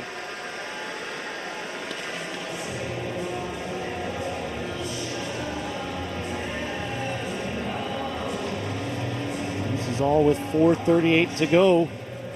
The crew look another little bit of a slowdown here. I don't think this helps either team. They're trying to get something going. We had the long delay with the video goal judge reviewing. I'm going to make sure everyone's legs are into this and focused as soon as the puck is ready to drop. 14-12 the shots on goal through a little over 15 minutes here in the second period. And you look at the shots on goal with 26 shots, you go, not a bad game, but you know what? Hasn't been a lot of big chances in front of either net. Both teams looking not to make that big mistake. Well, it's definitely been a cautious approach there. You see Ryan Udala and Jason Ward Now, these guys in the regular season, Stan Butler would stand in the middle, and these guys did a lot of coaching, so Brampton really not at a disadvantage here. Yes, you're missing a very good coach in Stan Butler, but you still have two people on the bench that made sure they were running their own departments. Houlihan was in charge of the defense, Ward the forwards. So really, this team can't use the excuse of their coach not being available because they've got two very competent individuals behind the bench helping them try to win Game 5 here on home ice. Gotta give kudos to the crew. They made it quick here. We're back in action. Pansell. Cross-ice pass off the glass. Bounced off the board. Nick Paul tries to push it ahead. Paul works it up now. Santos trying to slide it through traffic along the far wall as Santos works the puck. Loose comes to Robinson, the wrist shot. That hit Rain in the back.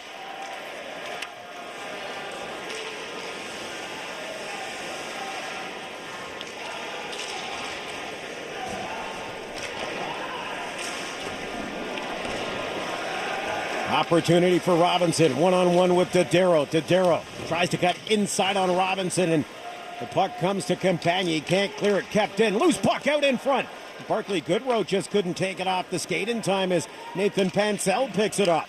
Up for Nicholas Baptiste, and he'll roll it in the open corner. Long shift come to a close for those guys.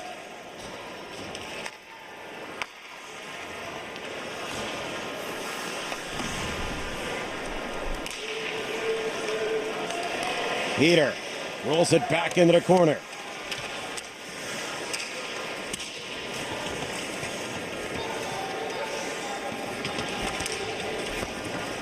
Cantor behind the net, trying to throw it back out in front.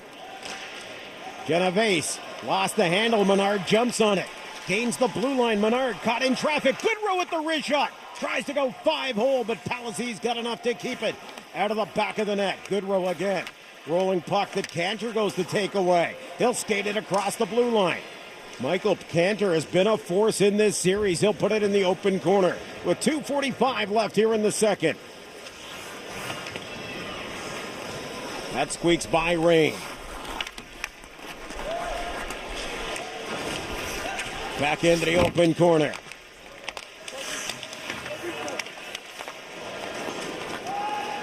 Evan DeHaan. Off the boards, back to center. It's scooped up. Bell to Wynn. Wynn pushes it back down low again. Palazzi's out to play it. Looks for an opening and whistles it around the dasher. Wynn pinches up. Cahoon through the middle. Pass a little too high for Kabalik, and Bell is there just to hammer it back to center ice. McLeod knocks it down and sends it deep. Final 2 minutes of play here in the second, and Palazzi's will put the glove down and hang on for the stoppage in play. You're watching Battalion Hockey live on Rogers TV. Doug Anderson, Peter Curtis, and Laura Barney bringing you all the action as we welcome all the viewers across the Rogers Network. Of course, those watching at the OHL Action Pack in HD2, and those that are watching online, like another former Battalion front office man in Paul Day. Keeping track of the action here, and like we said, the theme here has been don't make a mistake for both teams. You figure as time winds down, it'll be Brampton that'll have to take a few chances here. They're down 3-1 in this series. Robinson. His shot is deflected. Campagna brings it back the other way and rolls it in the corner. Campagna one-on-one with Bell. Smith out to play it. Bell pushes it around the boards. Pansell takes it away. Back to the point it comes. Genovese feeds it over to Dodaro. His shot through traffic. Knocked down by Cam Wynn. Bounced off the boards. Rolling puck, and Dodaro's able to keep it alive, but Nick Paul is freeing it up around center. Paul makes a nifty move on Campagna. Dances through the middle around Baptiste. Rolling puck pops into the Battalion bench with a $1:16 left in the second period. Another stoppage in play. Nick Paul didn't start the season with many puck handling skills, and he shows you during the playoffs he's willing to do a little bit more here to get something going. Pansell's 25 regular season goals right now have translated to 1 in 4 games and a bit, so they're looking to Pansell at the Sudbury side to produce some offense as well. Miller in the corner, swings it out in front, deflected. Menard off the point. He'll play it over to McIver, and that long shot Palazzi's had a good look at. And he'll glove it and hang on. Too many of the Battalion shots of their 14 directed at Frankie Palazzese are hitting him in the Sudbury Wolves logo. Well, they're from the point, and we know how well the defensemen have been able to get pucks on net during the regular season, but it's with traffic and deflections has been the key for the Battalion. Palazzese, of course, with that one big east to west save where he put out the pad, has been the difference on the scoreboard tonight. Michael Cantor wheeling through traffic now. Cantor again, his shot. That goes off a stick and up and out of play. Cantor came into this series, maybe out of all the captains in the OHL, maybe he was the one that gets the least amount of respect, even from his home fans. And he's come out in Game 2, that great goal from center ice to open up a little bit of a goal spread for the Wolves. And he has just been pretty dominant for this Wolves team. You don't know what goes on in the dressing room in terms of picking your leaders, but certainly out on the ice, Cantor has had a great series. Bell dishes back. Win through the middle. A little too far ahead of Goodrow. Length of the ice. Palazzese plays it. Gets the whistle with 37.66 seconds left on the clock here in the second period. Palazzese doesn't want to make any changes here to the way that second period is played out. You get that puck, you freeze it, you get the line change, because that long line change is where you can get yourself into trouble. When you look at the shots on goals, it's 14 for both teams. Goaltenders have had to be pretty good. You know, Palazzese, when he came over here, folks were talking about this was about the future. He's reminding everyone we can win now. Win. Back down behind the net. McLeod. Lewis. Loose puck, and Palazzese again will take no chances deep inside his own zone. Puts a glove down and hangs on. And he looks over and sees that Godero's deep in the corner. Rain is taking care of a player, so he figures why not just get another face-off. Sure, put some heat on the fact that you rely on Cantor to win the draw, but it's better than giving up the puck. Harris flips it to the front of the net. And just like his counterpart at the other end of the rink, Jake Smith makes no mistake and puts the glove on it. Another stoppage in play.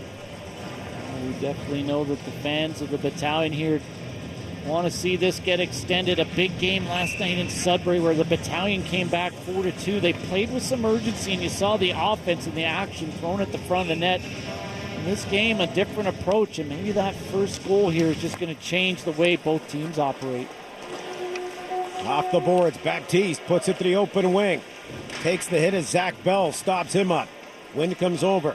Along the blue line, there's the shot. Smith steers it into the corner.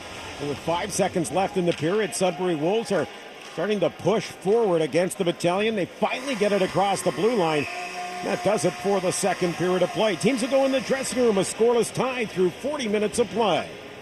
Well, just like the first period, we're waiting for someone to take a chance up ice, maybe get deep on the forecheck, or maybe just hang behind the defenseman and hope for a long pass. Laura Barney has your second intermission. You're watching Battalion Hockey live on Rogers TV. Stay with us. There's lots more to come, including a big third period of play.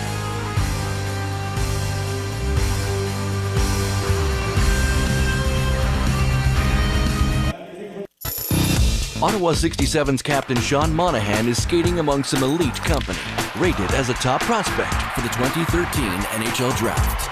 It's obviously nice to be ranked that high, I guess, among so many great players, but it's I try and stay away from that list, and when those things come out, I try and focus on my game and how I can get better. Obviously, it's talked about quite a bit, and get interviews and whatnot, but it's I guess it's just hockey, so I think it's just another stepping stone. So I come in the rink every day and just try and get better, and try not to focus on that right now. Now in his third season, Monahan is showing NHL scouts his character as the captain and leader of a young Ottawa team. It's just dedication. I think I'm always on time, and I try and be the best I can be every day, and try and be a good person, and I guess a good teammate off the ice. The OHL on Rogers TV. It begins here. In sports, history, geography, and passion align to create great rivalries. And in the NHL, there's none bigger than the Leafs and Sens. You can win a pair of tickets to the next round of the Battle of Ontario, April 20th in Ottawa, when the Leafs take on the Senators. Go to RogersTV.com now and enter the passcode rivalry for your chance to win tickets, travel, and accommodation. You could be there as the Battle of Ontario continues. Yes, we're a motorcycle club, but what does that mean? It means freedom. But let me tell you something, when you've got what someone else wants, sooner or later they're gonna try and take it. Metal part in the buckle. There you go, nice work. I don't like you, Raylan. Never liked you much neither, boy.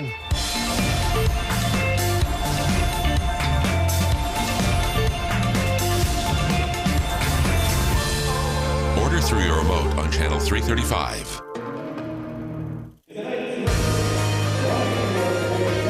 And we're back at the bunker, still scoreless through 2 here with Battalion Captain Barclay Goodrow. Thanks for joining me. You guys have faced elimination before. This isn't the first time for you, but is it a different mentality knowing that this team is going to North Bay next season? Yeah, for sure. I mean, we know this is the last playoff run. The fans in Brampton are going to see. So, we definitely want to keep it going, and we owe it to the three overagers, and we owe it to Stan. He's not coaching us right now, but he's done a lot for the organization for the past 15 years. So we owe it to him to get to the next round so he can be back on the bench. So what's the pregame speech like for you guys from someone like you, especially from Cameron Quinn, veteran on the squad? Just, give it your all. I mean, there's nothing to hold back from. I mean, if you don't give it all, then we may not be playing tomorrow. So, give it your all today, so hopefully we can be playing back in Sudbury Monday, and, the series will still be going. We're not used to seeing a scoreless game. Do you think both teams are perhaps a little tentative out there? Maybe a bit. I mean, whenever elimination's on the line, guys are afraid to make mistakes and stuff like that. But, I think we just need to keep going, and, we got to find a way to win here. So what would you say has been the biggest difference? A lot of times they say that first game sets the series, but it's been a different case. So what's been the biggest change for you guys, for both teams out there even? I don't know. I mean, obviously we won the first game here, and then, I haven't been getting the breaks the past 3 games. But, we're not focused on that. We're just focused on the next 20 minutes and doing whatever it takes to win. All right, well, thank you very much, and good luck in the rest of the game. Thanks. We have more coming up right after this. You're watching Battalion Hockey on Rogers TV. We're good? Okay, thanks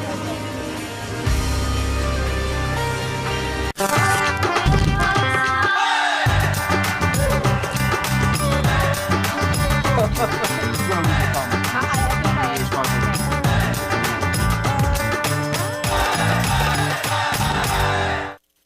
I remember my parents coming out to every game with the video camera. It made me feel so Special.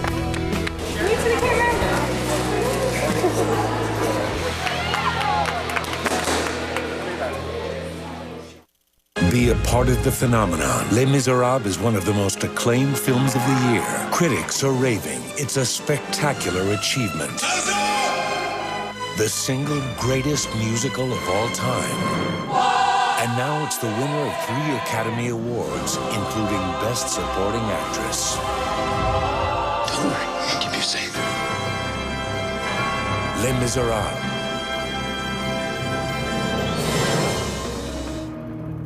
Lake Ontario supplies drinking water to millions. It provides recreational enjoyment and habitat for wildlife, but its shoreline is under stress.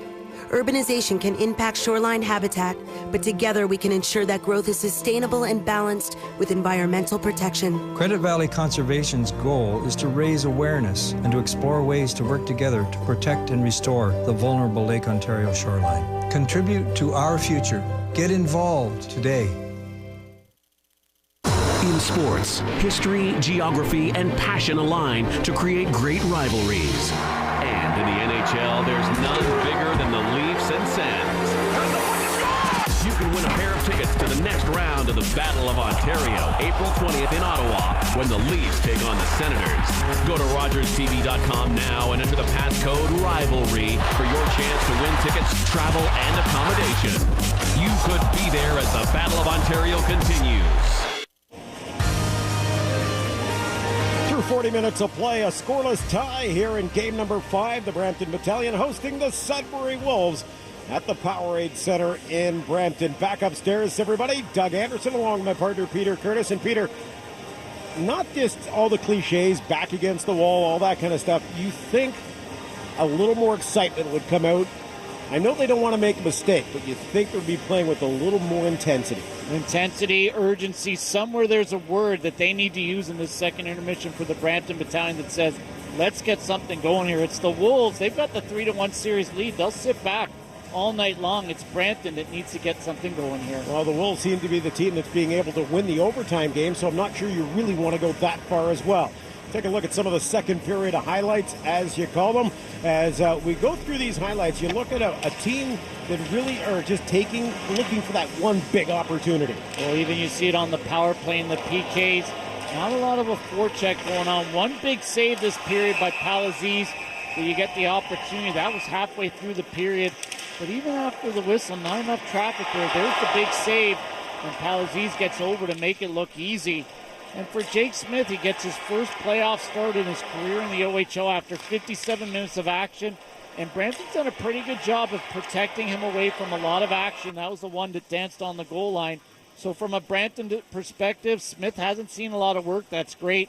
But you haven't made Palaziz earn this shutout that's going right now. No, you certainly haven't. But, you talk about at the beginning of the game, we mentioned the new record from Dominic Kubalik, 3 game-winning goals in a series. That's a new record for Sudbury Wolves players. And then you think of game-winning saves. Frankie Palaziz had one here in game number 3 rather here. He also came up big in overtime against the Battalion. So you got to believe that they may feel a little snake bitten against them. Well, certainly as the goaltender makes a great save in the second period, and you haven't had a lot of success, you're starting to think, what do we got to do here to get something going? But for fans of the Battalion, we've seen it all year.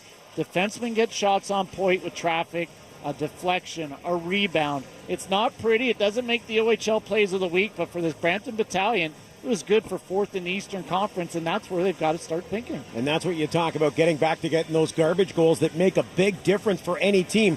Those goals add up as the season progresses. When you talk about the Battalion and you talk about their back end having to jump up in the play maybe a little bit more, and we've seen that from guys like Zach Bell who've been able to go out for a skate, but they got to be sure they take care of business inside their own zone while still being offensively gifted or offensively minded. Well, they've had forwards backing them up, but a guy like Brendan Miller, we've seen him go up ice twice and get trapped. That's usually unheard of. Zach Bell, he's done it in the regular season, and even though we said it kind of looked awkward, it was very effective for him. I haven't seen it in the playoffs. He's been very worried about his own end, so someone's going to have to take a chance here because the forwards, they're just not getting enough done on those 3-on-3 battles. There'll be a defenseman maybe coming in that backdoor play you see in the National League.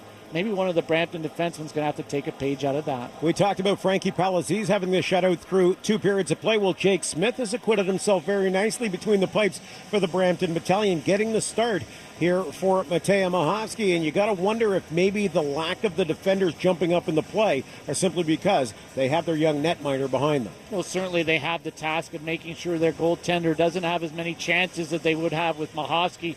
But what I like about the fact is Smith, he's playing it nice, cool, calm. He's not overreacting to a lot of the action in front of him. He's concentrating on stopping the puck, and that really is going to be the key for him. He can't worry about what Mahovsky did, which was be vocal for your defenseman, get out there and stick handle. Smith is going to keep it simple, and it's working through 2 periods. As we move over to our game notes section of this intermission, we're happy to bring in Laura Barney. Laura, welcome. And from your vantage point, this has been a real ho-hum game so far? All right, thank you very much, guys. Yeah, I get a different view of it. It's funny. People always ask me, you must have a great view of the game. I am running around so often, whether it's trying to find different people to talk to. People laugh when I tell them there's not much of the game I get to see. But, of course, I have you guys in my ear, so I'm always on top of things, knowing what's going on. Peter, I want to comment on what you had said about Stan Butler not being behind the bench. Of course, you said it shouldn't affect their game too much. They're used to seeing Olahan and Ward back there who work with them day in and day out in practices. But do you think it's a little bit of a mentality as well that might be blocking them out there? Well, you got to figure maybe they get them say, you know what, the league's out to get us. They suspend our coach for 5 games and have it be a rallying point. Well, you know what? It's game 5, so it's not a rallying point after game 2 when the suspension was issued. And really, when we watched the regular season games here, Laura, we saw all of them. The fact is, Stan Butler let his assistants do a lot of the work there. A lot of the in-game changes were work done by Ryan Houlihan and Jason Ward. So really, except for who's going to tell the goalie if they have to pull the goalie or something like who's going to call timeout, I really think it's business as usual on the bench. I'm not sure if there's anything you'd like to add to that as well, Doug. Just the fact that the Brampton Battalion have put themselves in this position. This has got nothing to do with coaching. They haven't been outcoached, nor have they outcoached the opposition. Let's face it, Stan Butler's not behind the bench for the 60 minutes of the game, but he's certainly got the ear of the room, and he certainly has the captains and the veterans on his staff, as well as two very, very capable assistant coaches to run the bench. Now going back to last night's game when we saw Matej Machovski not necessarily pulled so much as choosing to leave after it was 3 goals on 8 shots. You don't see that too often. I'd like to get your thoughts on that. But not only that, of course it's so hard to predict what could have happened, but do you think starting Jake Smith yesterday should have been something they did in the first place? Doug, you've talked about you would have loved to see it more often with him during the regular season. Well, that's one of the things we talked about, Peter, a lot, is the fact that we didn't see Jake Smith all that often until Matej Machovski went to the World Juniors, and we saw him for a 9-game stretch where, again, he acquitted himself very nicely and proved to be a capable OHL goaltender. So you got to wonder if this might be coming back, not playing him during the season all that often. Is this coming back to bite the Battalion now come playoff time? And it's double-edged. You play Machovski and he gets played way too much in the regular season and fizzles, and then what do you do to your backup? You throw them in when they haven't seen a lot of action. Right now, Machovski's decision, and maybe the coaches said, you know what, we'll let you know when you come out of that. You don't get an opportunity to pull yourself. But either way, it's Smith for Game 4, and you know if they win, they're going to stick with Jake Smith, so Machovski's going to be a spectator. It's amazing, guys, when you look at it. I had a chance to talk to Barclay Goodrow about the momentum switch. It's amazing how fragile yet powerful that momentum can be. And it's also an attitude as well they bring to this game. Absolutely, Laura. And I just want to touch on Matej Machovski one more time if I could. First of all, this is an extremely high-quality kid who's gone through a lot of stuff over the last month and a half, 2 months. And you know what? You just don't know if that part of life is catching up. He still is a young kid and has a lot to deal with. He's not on home turf, and it's very difficult. But I'll tell you something. This young man has been absolutely outstanding wearing the green, black, and gold this season. And if Matej Machovski pulled himself from a hockey game, there's usually a real good reason for it. To get to your other point, you know what? This Battalion team just needs to find a way to get out of the struggles. Well, someone's got to go in and throw a big hit. It doesn't have to be a fight. It's not the good old days here. It's throwing a couple good hits. It's getting some excitement. Things are looking okay on ice, but you look at the guys on the bench, there's no energy there. There's no one standing up, getting ready for their next shift. Everyone's got to get involved here. You can't expect Barclay Goodrow to turn around and say, I'm going to do this all on my own. Everyone's got to stand up. I want to see how this third period starts and if Brampton brings some energy. And with all that said, of course, full credit to Frankie Palazzi. You guys have mentioned, a lot of people have mentioned how he's really turned himself around after that Game 1. Well, Game 1, Frankie Palazzi really fell victim to a defense that tried to do too much in front of them and found out that their goaltender and their stud goaltender had a little few holes in them. And you know what? The Battalion have never been able to solve that puzzle again, though. Well, sir, I don't know who could have saved Sudbury in Game 1 with it. What it looked like we were trying way too hard to get something on the road going offensively. They left them all alone. And maybe that was the lesson learned for the Sudbury Wolves, is that we can't play that way, and they've really tightened it up since then. All right, thank you very much, as always, guys, for your knowledge. We have the third period coming up right after this. You're watching Battalion Hockey on Rogers TV.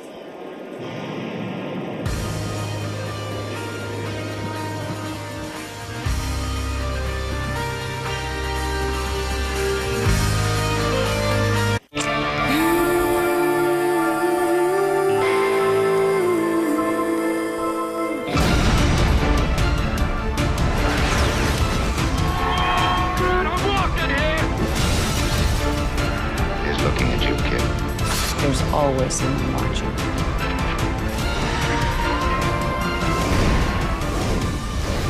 Subscribe to Hollywood Suite today.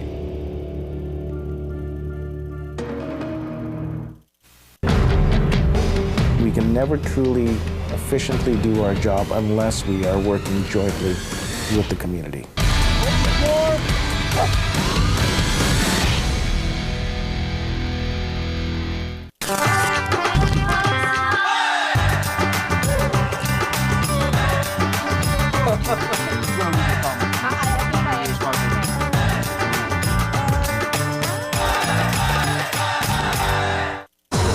Sports, history, geography, and passion align to create great rivalries.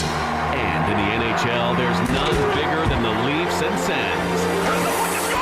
You can win a pair of tickets to the next round of the Battle of Ontario, April 20th in Ottawa, when the Leafs take on the Senators. Go to RogersTV.com now and enter the passcode RIVALRY for your chance to win tickets, travel, and accommodation. You could be there as the Battle of Ontario continues. Rogers TV presents the new series, Left and Right. Join host Michael A. Charbonne as he moderates this weekly series. Hey, everybody. Featuring compelling guests on social issues, evolving moral values, and the geopolitical matters that affect us all. Left and Right is stimulating, candid television that challenges your point of view. Watch Left and Right with Michael A. Charbonne, Tuesday nights at 9 p.m. on Rogers TV. Welcome back to the bunker in Brampton. Through 40 minutes of play, shots on goal sit at 15-14, favoring the Brampton Battalion, but the scoreboard tells a different story. It's scoreless through 2 periods of play. Frankie Palaziz has made one big save, robbing Blake Clark point blank, and that could be a series changer. We'll have to wait and see. So, the third period is coming up next.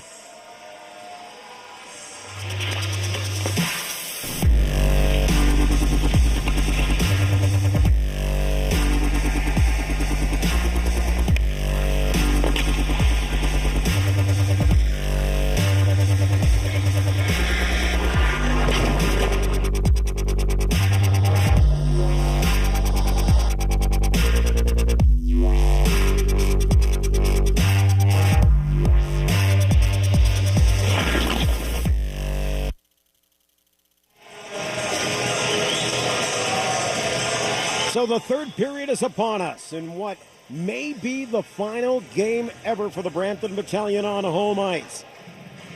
A scoreless draw through 2 periods of play. Jamie Lewis and Michael Cantor face off at center ice.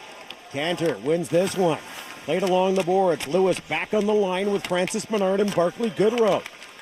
The Mike Amadio experiment has proven unfruitful through 2 periods of play.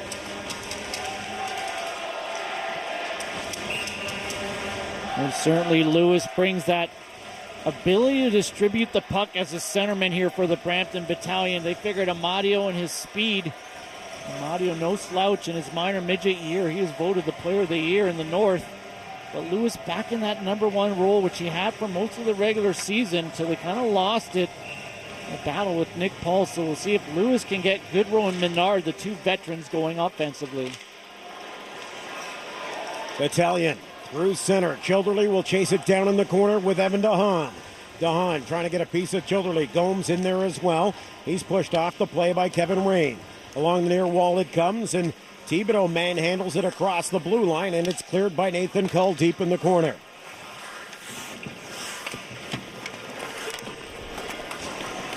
Childerley works it ahead for Gomes across the blue line. Gomes tries to send it down low. Childerley and DeRoche come together. Thibodeau for Cull. Long clearing shot over top of the net. Bouncing puck. Battalion have it. Kyle Wood tips it ahead. Redirected by Santos into the corner. He and Genovese go, and Santos lost his footing on the slick ice. Out in front. Frankie Palaziz quickly with the stick to tap it away. Matt Schmalz back the other way. His shot to the front of the net. That Jake Smith will clear in the corner with relative ease. They put this one on the near wall. It's Matt Santos with it. Santos crosses center, swings it across for Dylan Blugis, who backhands it into the corner. Dodero. Robinson steps in front of Kubalik. Cahoon working it down low. Back around the near wall it comes. Kubalik takes a swipe at it and clears it through to safe ice at center. Nick Paul is there to hammer it deep again.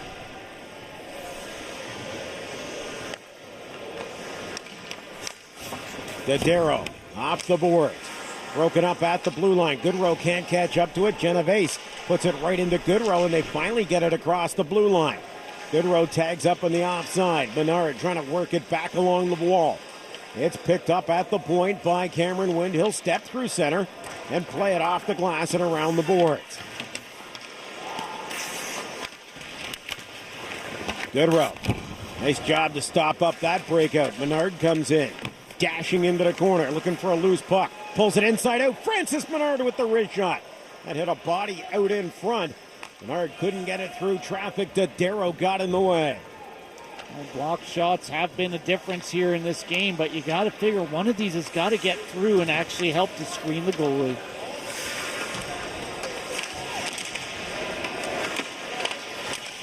Eater working it down low. Battalion moving across the blue line. DeHaan, his pass comes off the boards.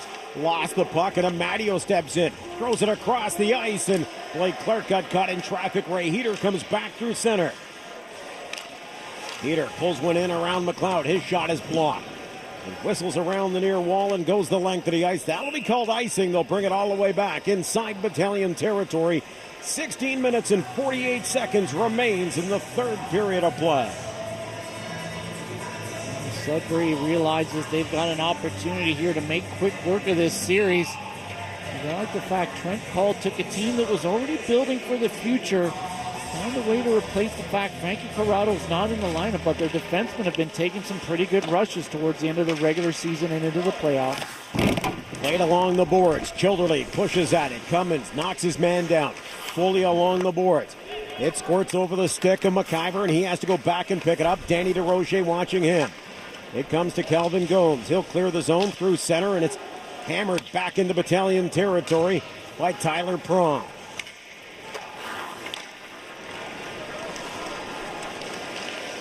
Gomes gains center ice but gives the possession away. Blucha steps up for the Battalion.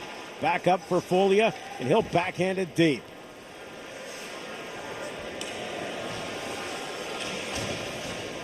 Cummins with time behind his own net. Blake Clark, the only forechecker up front, and they've moved into that familiar 1-2-2 that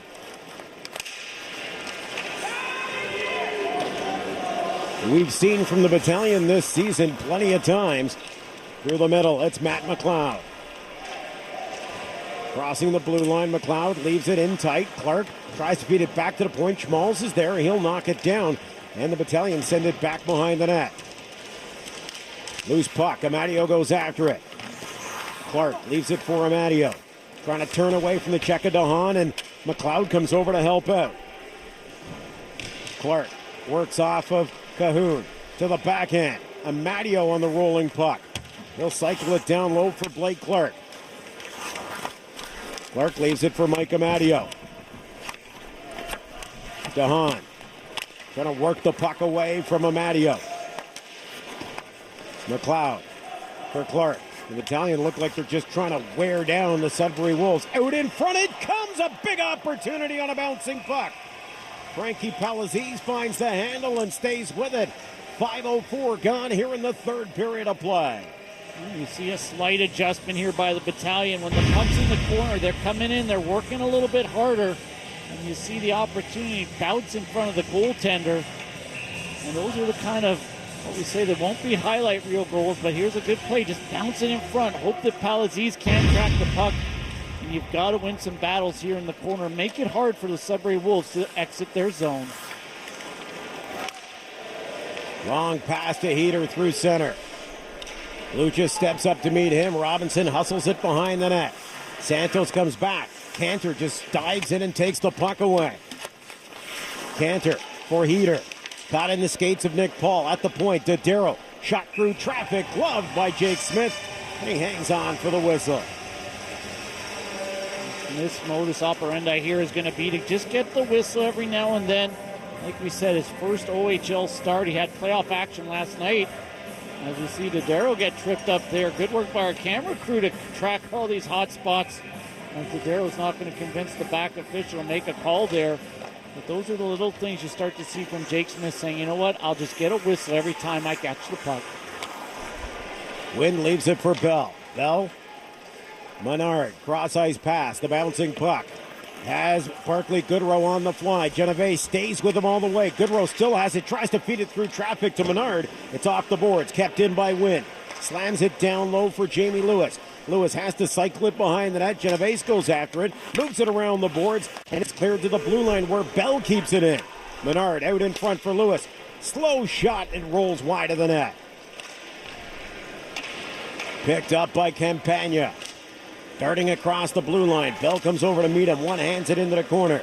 Menard looking to clear it. Flips it high, and it goes off a deflection and out of play.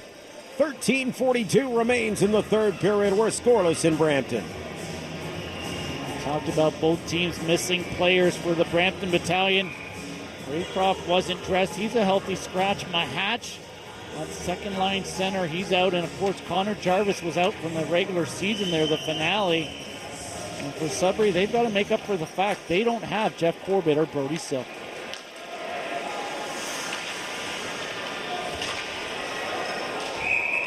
One thing about missing Brody Silk as well is he is one of those forecheckers that he's very tenacious in the offensive zone. And Brody Silk is one of those guys that creates opportunities simply by being in the right place and getting his body in front of some of the other players, just making sure that they know somebody's coming behind them. And certainly if you're a defenseman on the Brampton Battalion, you're very well 94 and white for the Wolves coming out.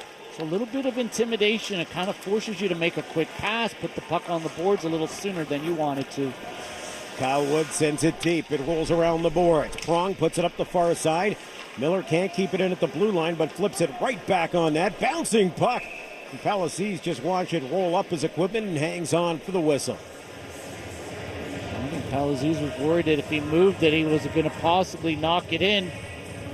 There's a little laugh with Ben Wilson. Of course, Palazzese played his minor midget AAA here in this area with the Mississauga Centers. So whenever he has a chance to get back into the Peel region, he has a lot of family and friends in the stand supporting him.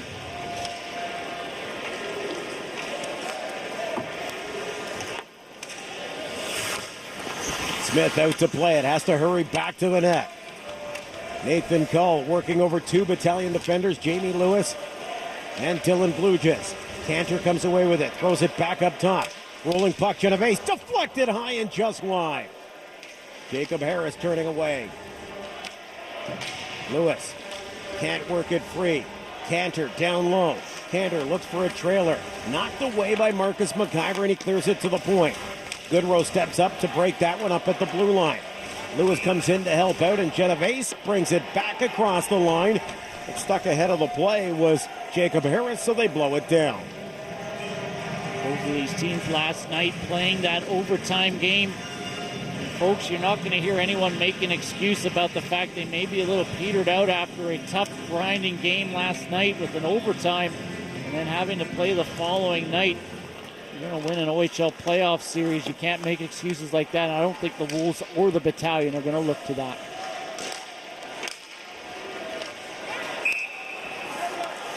Blown down again. 12:24 left here in the third period of play.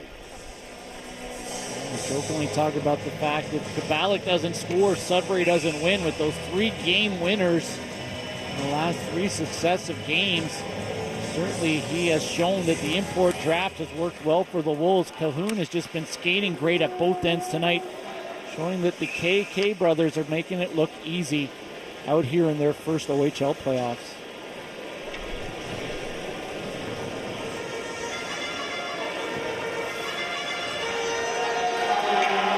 Both teams elect to make a full line change. Face off deep inside of Sudbury's end. Jamie Lewis to take the draw with Matthew Campagna. Dodero almost got his pocket picked as the captain of the battalion is working the play down low. Goodrow behind the net.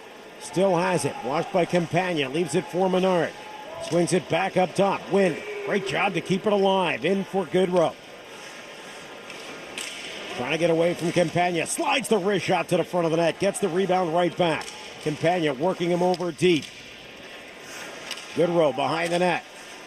Trying to find the loose puck. He gets the handle on it and flips it back up top for Zach Bell. Bell to the front of the net. That hits a body of Dodero and bounces wide. Baptiste clears it. Wynn can't keep it in. Loose puck comes to center. Bell backpedals inside his own zone. Outlet pass. Jamie Lewis onside. Lewis behind Kevin Rain. Tried the little toe drag and pull around and couldn't make it happen. DeHaan back for Rain. DeHaan, long pass, bouncing it through the neutral zone. Cull goes after it. Worked along the boards by Nick Paul. Paul takes the puck away inside his own zone. Big long strides coming out of his own blue line and now through center. Paul feeds it up for Santos. Bouncing puck, and it's cleared by the Sudbury Wolves, and Cull takes the hit at center ice. Chipped off the boards. Rain gets tied up with Paul, then runs into Santos. Santos across the blue line. Uses his body to shield the puck. Cummins goes after it, moves it behind the net. Quick pass through the middle, deflected by Thibodeau. That rolls down the ice, and icing is called. And you saw number one line versus number one line. That was the Goodrow, Lewis, McLeod line getting out there, Menard, and they took on Campagna's line. And it was Brampton that had some success there for a good 30 seconds. We'll see if that's the matchup that Trent Cull's comfortable with, seeing the two offensive lines go head-to-head. Outlet pass. It's broken up at the blue line. McIver pinches up to keep it alive. Cantor will try it this time for Harris through center. Childerly bumps with his man. Back to the point. Genovese mishandles it. Play stays alive. Shot from the point. Deflects just wide. Sharp angle shot. Smith cuts that one off as well. Battalion flip it to the blue line and weakly get it across the blue line. Cantor takes control again. Knocked down at the blue line. Childerly turns back inside his own zone. Waits for a little help coming off the bench. McIver headmans the puck. Amadio on the near wall. At center. Flips it right to the side of the net. Palazzese gloves it and hangs on. 9:34 left here in the third period. We're still scoreless at the bunker in Brampton. A1 Taxi, the official taxi and official sponsor of your Brampton Battalion, are celebrating 20 years of service in the community with more units than ever on the road. A1 Taxi, 905-453-6666.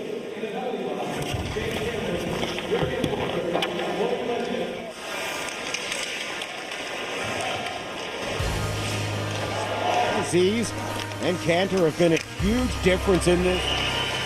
Robinson in for Matt McLeod. Paul has to pull it down.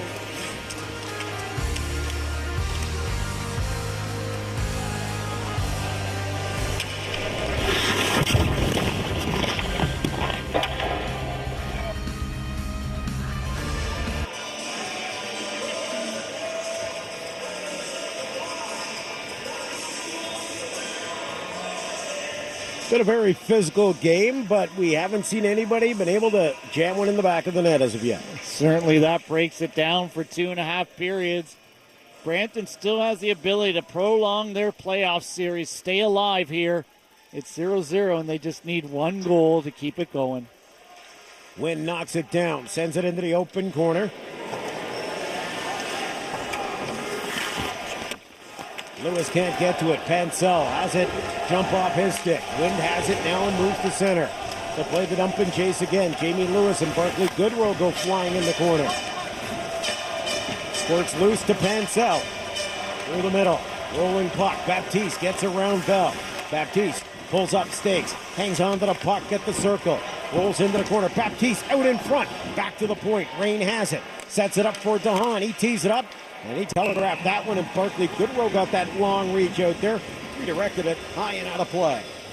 DeHaan had an opportunity to get something on the net quickly with the wrister. Instead, he kind of pulls back on the trigger. And as soon as that takes place, you know in this league, in this day and age, with all the great equipment, forwards are out there to block shots, put that stick out. And you've seen Barkley Goodrow go for a couple quick shifts as Jason Ward, working the forwards, tries to squeeze a little bit out of them here, needing a goal. Possibly 8.5 minutes left in your season.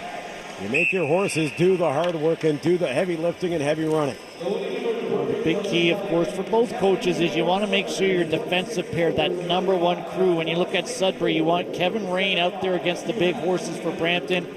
and vice versa. You want Cameron Wynn and Zach Bell taking on a line like Campagna's. And that's why that secondary scoring that's used a lot to talk about hockey teams is so important, because you need someone to step up when your number one guys are getting beat. Pushed along the boards. Mike Amadio works it over with Dominic Cahoon. Schmalz gets knocked down by Matt McLeod.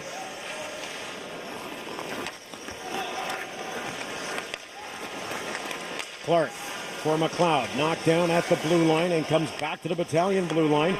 Blake Clark will try to get off the board for Matt McLeod. McLeod trying to work the puck free. Tied up by Evan DeHaan. Loose puck. Clark gets to the front of the net. Sharp angle shot. And Palaziz hangs on to the post. Schmalz now turns and flips it through center. McIver wheels back to pick it up with Kubalik watching him. Loose puck comes to Amadio. He'll flip it. The bouncer right to the front of the net. Palaziz squeezes the pads and hangs on. And both teams not taking chances. We talked about that, not taking chances in terms of taking penalties as well. Both teams 0 for 3 in a series where teams have found 5, 6, 7 opportunities. It's been a real quiet affair here for both teams in terms of taking penalties. Bell through traffic, redirected. Palaziz stays with the bouncing puck. A bit of a ping-pong action. Frankie Palaziz tested a little bit here with 7:42 left in the third period of play. Well, that was what Zach Bell's been known for. Get something on the net quick and hope for some traffic. Battalion working it off the draw. Dodaro will try behind the net.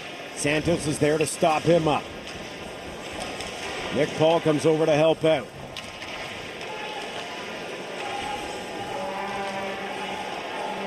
Dodaro gets that right hand free, trying to work it away. Santos tries to move it back out in front. Dodaro cuts him off from heading to the front of the net, and it's kept in at the blue line by Cameron Wynn. Good work down low by Nick Paul on Charlie Dodaro. Genovese comes in to help out. Paul comes up with the loose puck. Up top to Bell. Bell, his shot to the front of the net is knocked down, and Jacob Harris is shaking that left hand and caught him right on the palm.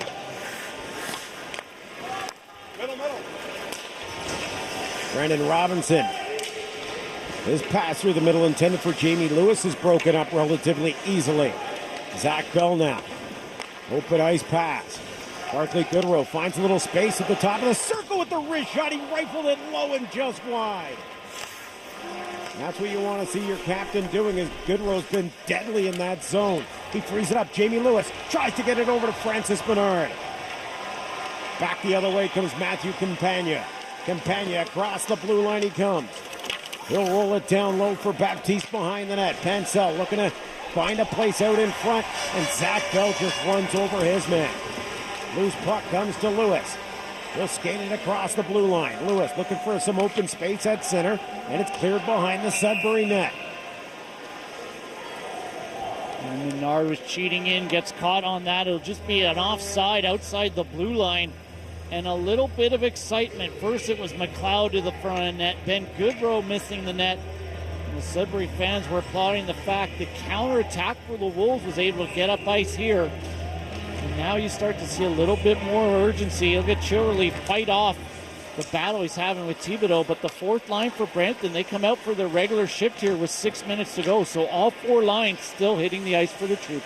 Folia trying to get it back for Gomes. Childerly swings it back to Miller. Long shot from Miller, hits a body out in front. Gomes got a piece of that and it rolls in the corner. Folia steps in. High shot. Palaziz off the shoulder. Cole, he tries to clear it. And Miller knocks it down at the blue line right in front of the Sudbury bench.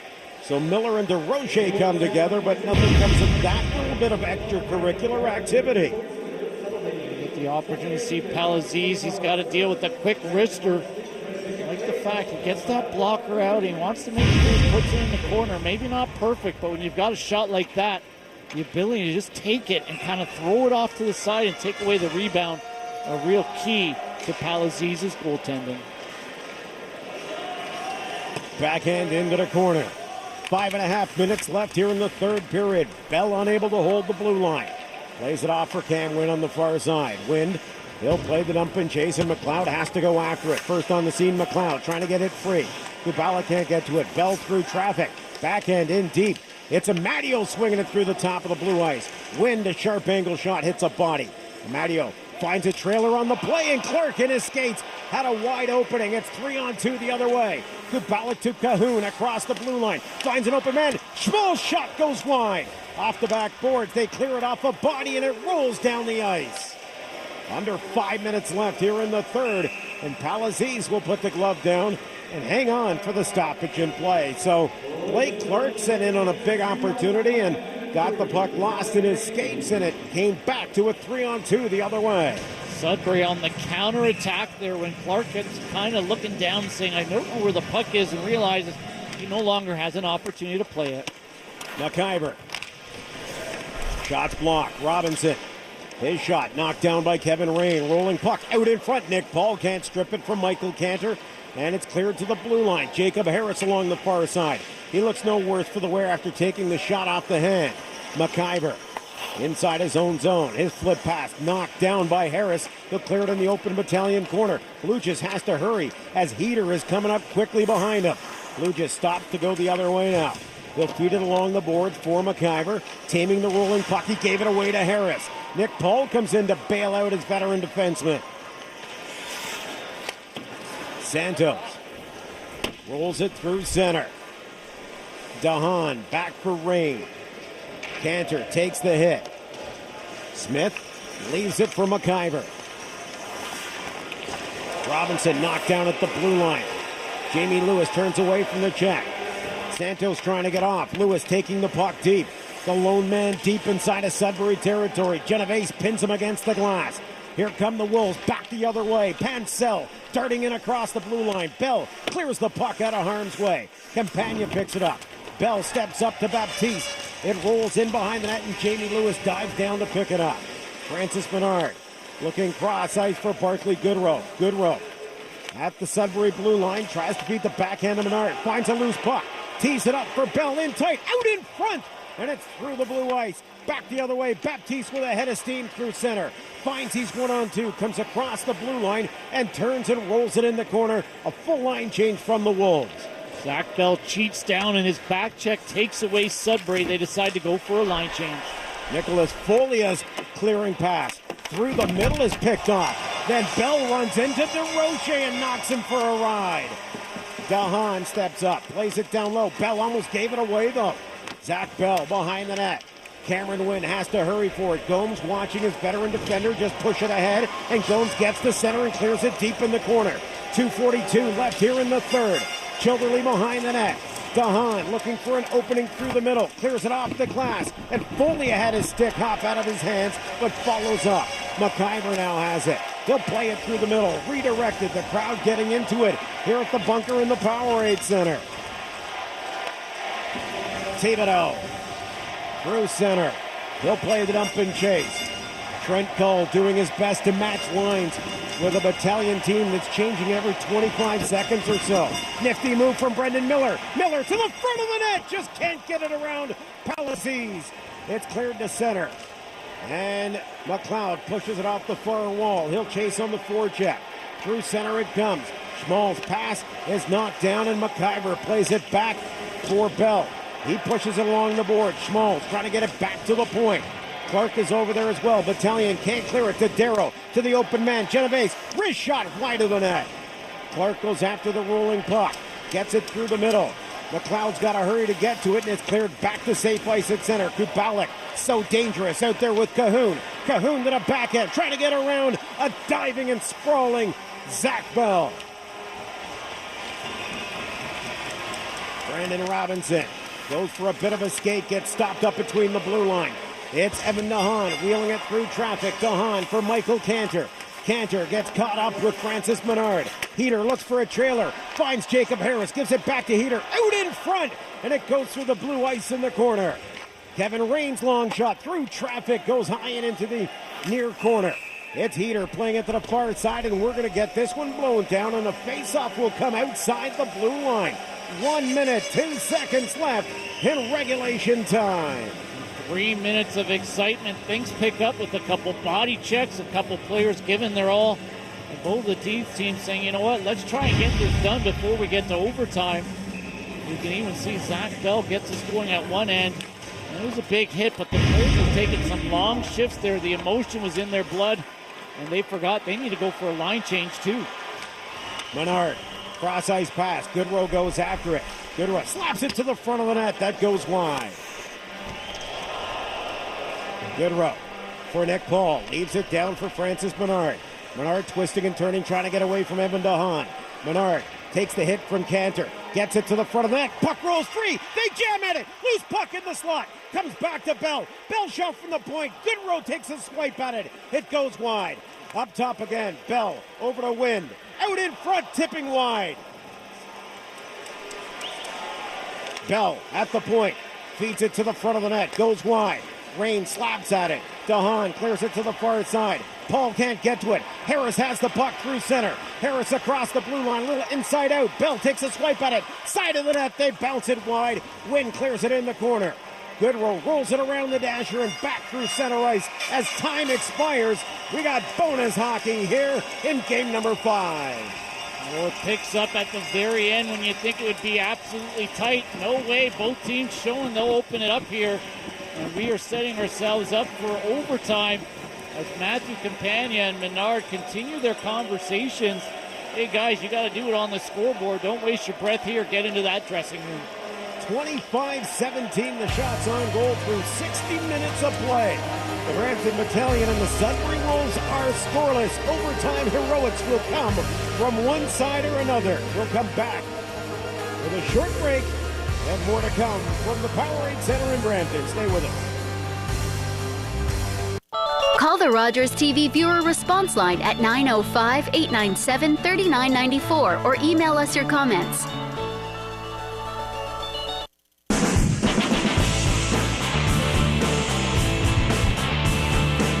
You're watching Rogers TV Brampton. Zero Dark 30. Oh my God, is that what I think it is? You really believe this story? Osama bin Laden? The whole world's gonna want to know this. We will never find him. He is one of the disappeared ones.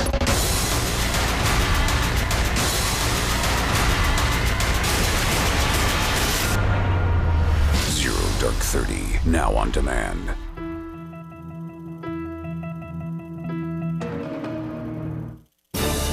Rogers TV presents the new series, Left and Right.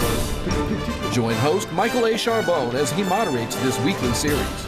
Hey, everybody. Featuring compelling guests on social issues, evolving moral values, and the geopolitical matters that affect us all. Left and Right is stimulating, candid television that challenges your point of view. Watch Left and Right with Michael A. Charbonne, Tuesday nights at 9 p.m. on Rogers TV. In sports, history, geography, and passion align to create great rivalries. And in the NHL, there's none bigger than the Leafs and Sens. You can win a pair of tickets to the next round of the Battle of Ontario, April 20th in Ottawa, when the Leafs take on the Senators. Go to RogersTV.com now and enter the passcode RIVALRY for your chance to win tickets, travel, and accommodation. You could be there as the Battle of Ontario continues.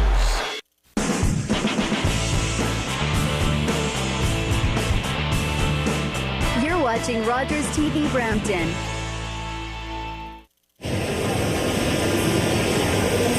Welcome back to the bunker in Brampton. Overtime, bonus hockey. What else can you ask for, Peter? 25-17 the shots on goal, but nobody's been able to find the back of the net. Well, a very tentative game to say the best of it here, and then it opens up in the last 3 minutes, so forget about all the scripts that you think about playoff hockey. Both teams are trying to get it done before 60. And now we will go into overtime where anything can happen.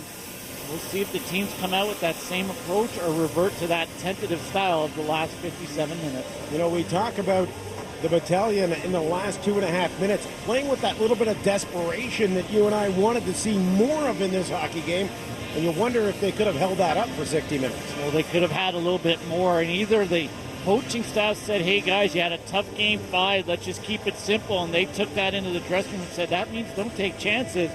But boy, oh boy, just the energy level of the Brampton Battalion on home ice in game 5. You thought it'd be a little bit more. And they finally get something going with 3 minutes and a bit to go in the third period, and we had some excitement. One of the big keys for the Brampton Battalion in the end was the way that they actually had two forecheckers down low, making sure that the Sudbury defenders were not able to get that puck freely along the boards and get some action going the other way. We'll take a look at the highlights from the third period of play. You've got a 0-0 game and you don't have any goals to show. You're talking about shot blocks. You're talking about missed opportunities, the bouncing pucks. Put it all together. Only 25 shots, 17 for the Sudbury Wolves. Frankie Palazzese with one great save, but most of the opportunities is just bobbled pucks in situations where Blake Clark wasn't able to reel in the puck out of the great counterattack. Not kind of the scared hockey we're talking about, but give Brendan Miller credit. He's a defenseman busting in from the point. Wanted to make sure we get it done before 60 minutes. You know, when you talk about the way that the Brampton Battalion fought that last 2.5 minutes, and we said we'd like to see a lot more of that as we come back up to the booth. Doug Anderson with Peter Curtis. One of the big keys, though, is the sustained attack, and really they were getting flurries of activity, but not a sustained attack. Well, certainly the players also know they're not here to entertain us, they're here to win. And I understand that in terms of an excitement when you're watching at home, but the pressure and the fact that they weren't really committed to 30 seconds of a forecheck, 30 seconds of a cycle was really the scary thing for fans of the battalion, especially with the fact that they're on home ice. Interesting to see as time was winding down in that third period, Trent Cull trying to match lines with the Brampton Battalion, but the Battalion were changing things up every 20 to 30 seconds. Well, you could see Goodrow would get to the bench, and you could see Jason Ward saying, get ready to go quickly. So it really didn't matter who was out for the Wolves. It was Brampton trying to dictate the play by saying that Goodrow, Menard, and what is now Jamie Lewis centering it, you've got to be ready to go in a hurry. Well, the good thing for Jamie Lewis is that he's a little rested after not getting the kind of minutes that the first-line center normally gets through the first two periods of play. Well, there's just all kinds of matchups that you figure coaches want, but at the end of the day, if you can dictate putting three fresh legs out there and get them working hard, it really doesn't matter who's at the other side kind of matching lines with you. You're hoping for some good production. And the Battalion are hoping to get that all-important goal here in overtime. Time to go across the rink. Here's Laura Burney. All right, thanks very much, guys. I have a special guest with me, a very last-second special guest, but it's always nice having these kind of pleasant surprises at the arena like this. It's Ron Wicks, your former NHL referee from 1960 to 1986. That's incredible. Thanks for joining us in last second during this overtime intermission. So you are originally from Sudbury. You now live in Brampton. Yes, I do.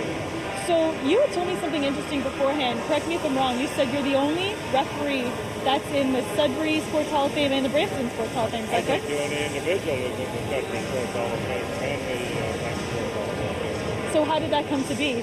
Well, I refereed Sudbury when I was a youngster. I was in the NHL for about 8 years, working out of Sudbury, and then I moved down here in 1968 and lasted there for 17 years. So I ended up in the Sports Hall of Fame here. So I got to ask some of the main things. I ask people who have been in the league in different levels for so long, what's some of the biggest differences you've seen in the game from when you started, even the years you were reffing as compared to now? Well, the players are bigger, stronger, faster, better paid, and the officials are the same way. So it's a great game. Fun to watch. It's different as well because even before, hockey was still a little bit more recreational. Now it's a career for these guys, so they have to be a lot more focused and a lot more into their health and nutrition as well. It's kind of a full-time job. I think we're having problems with that mic, Ron. You know what? We'll just use ours. That's okay. It's kind of a full-time job. I noticed both teams have the head coach and a couple of assistant coaches, so it's a big business. So how did you make your way to Brampton? You said you're originally from Sudbury. Well, I got tired of commuting up and down Highway 69 all the time, with 250 miles in the snowbank, so I decided to move to Brampton. I've lived here for 40-odd years. And is this, how many times have you come to an OHL game as a fan, let's say? I come out for about 20 games a year. I've been a season ticket holder in the past, and actually I cheer for both sides. I have mixed emotions watching my old hometown play in my present-day hometown. So I'm cheering for a good game. I hope that somebody pulls the goalie out and sticks it in for the winner. So what are one of the most iconic games you got to ref, some of the things that you got to see in your time reffing in the NHL? Well, I remember my first year in the business, I ended up in a Stanley Cup playoff game in Chicago Stadium, but it went into 3 periods of sudden death overtime. It was won by Chicago, and then the coach came on the ice and punched the referee. So that was one that stuck in your mind when you were 20, 21 years old. Now, we had talked about some of the changes in today's game with the players. What about in reffing or reffing styles? Even they have to go through a little bit more of a strenuous road to get there. Oh yeah, it's changed quite a bit. Years ago, you just got yourself a whistle and a sweater, and you became a referee. Now you go to referees' clinics, you're scouted. It's very professional. So what do you think about the reffing now? Of course, not in this game in particular, but we definitely see a lot of refs. Whether it's an opinion, of course, getting bad calls, but a lot of people putting blame of games on the refs now. Maybe a little bit tougher now than it used to be. Yeah, you're under the critical eye quite a bit, but I think the game is well officiated, the same as it's well played. You've got instant replays now that'll help you a bit. Years ago, you had to make a split-second decision, but now you can take a little more time and go upstairs and get it right. Who are some of the refs that you got to work with? Any names we would know now? Pardon me? Some of the refs that you got to work with, any familiar names we'd know now? Most of them have retired. Kerry Fraser, Don Koharski, most of the guys I knew have retired, but there's some good ones on the way up. All right, well, thank you very much. I appreciate you being here. It's like I said, very quite interesting to have you here, so enjoy the rest of the game. Thanks, Laura. All right, we've got more coming up right after this. You're watching Battalion Hockey on Rogers TV.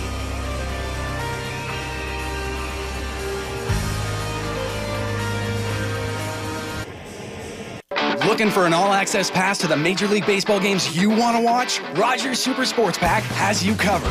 With MLB Extra Innings, you'll have a premium ticket to up to 85 out-of-market regular season games each week, with up to 50 in HD. Catch all the action from the games you want from both the American and National Leagues. MLB Extra Innings, part of the Rogers Super Sports Pack. For only $36.31 a month, you get all this, including a subscription to Sportsnet magazine. Order through your remote or call 1-888-ROGERS-1 today. We can never truly efficiently do our job unless we are working jointly with the community.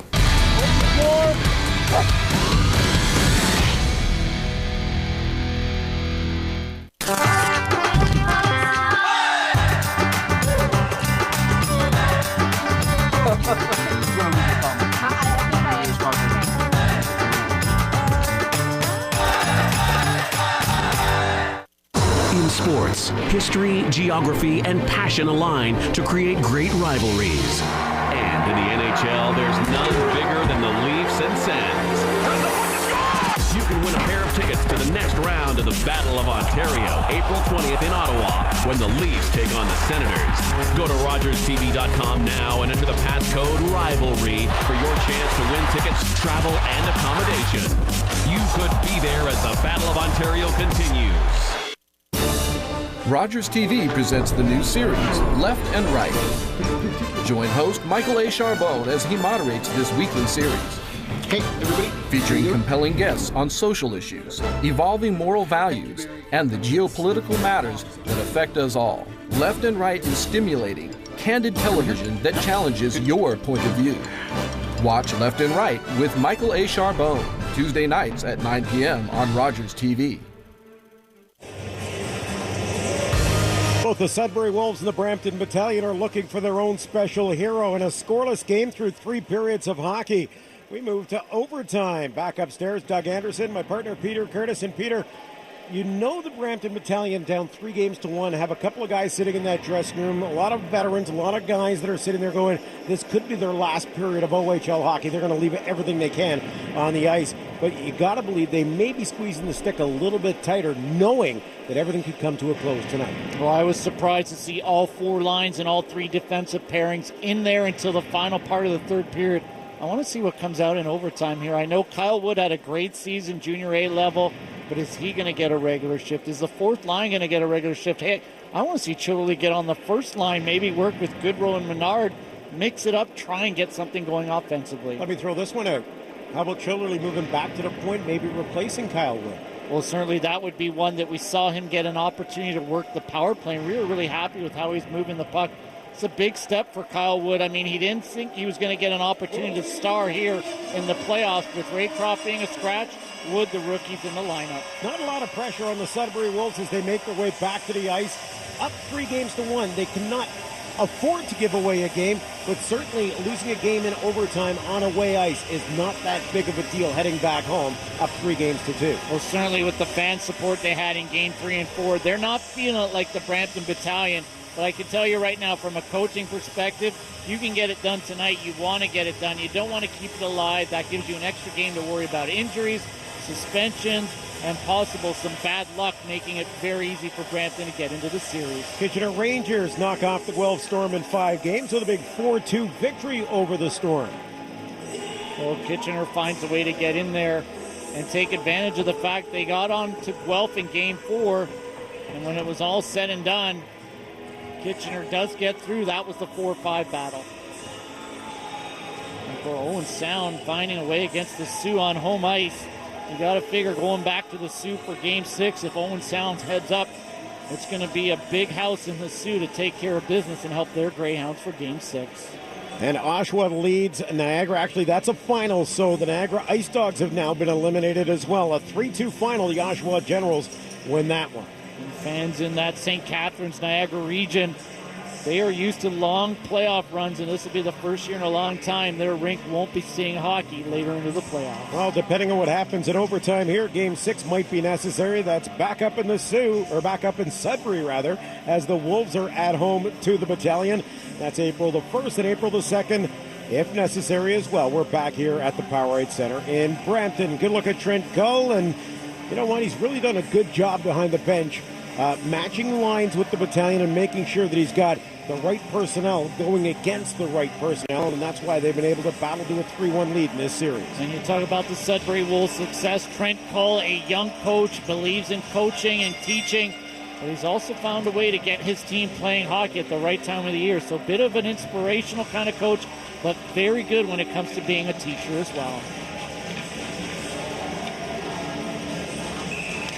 Jake Smith has stopped all 17 shots he's faced for the Brampton Battalion. Frankie Palazzi's all 25. Wouldn't you know, Battalion hockey is scoreless in overtime in what could be the final game here at the bunker in the Powerade Centre. And here we go for OT as Palazzi's knocks 5 seconds off the clock. Well, it doesn't matter what stats we look at going into overtime. Totally unpredictable. Talked about two teams that really have played a lot of hockey against each other. Those 8 regular season games. Here's game 5, 13 times. They definitely know each other pretty well. Brennan Robinson worked over by Kevin Rain in the corner. Sudbury moves it around the boards. It jumps up into the meshing, and it's blown down again for a second stoppage of play, just 16 seconds into overtime. Brampton Battalion, of course, we talked about the fact fan support hasn't been the greatest. The diehards have been here every game, but tonight this building full of a lot of Brampton fans. They are definitely dwarfing the Sudbury folks that came and traveled down. Nick Paul twisting and turning, trying to find a little room to roam. Michael Cantor making him pay the price every step of the way. Brandon Robinson now. Nicholas Baptiste watching Robinson. He does the same as Paul. Finds Paul out in the top of the slot. Shot right on. Palazzi's with the save. Backhand. Palazzi's keeps it out. Comes back out in front. Jacob Harris will skate it across his own blue line and dump it in the open corner. Dylan Bluchis has got to hurry. Peter lost an edge. Bounced off the boards. Loose puck. Top of the slot. And Campagna gave it away. At center, Dadero's there to chip it off the glass.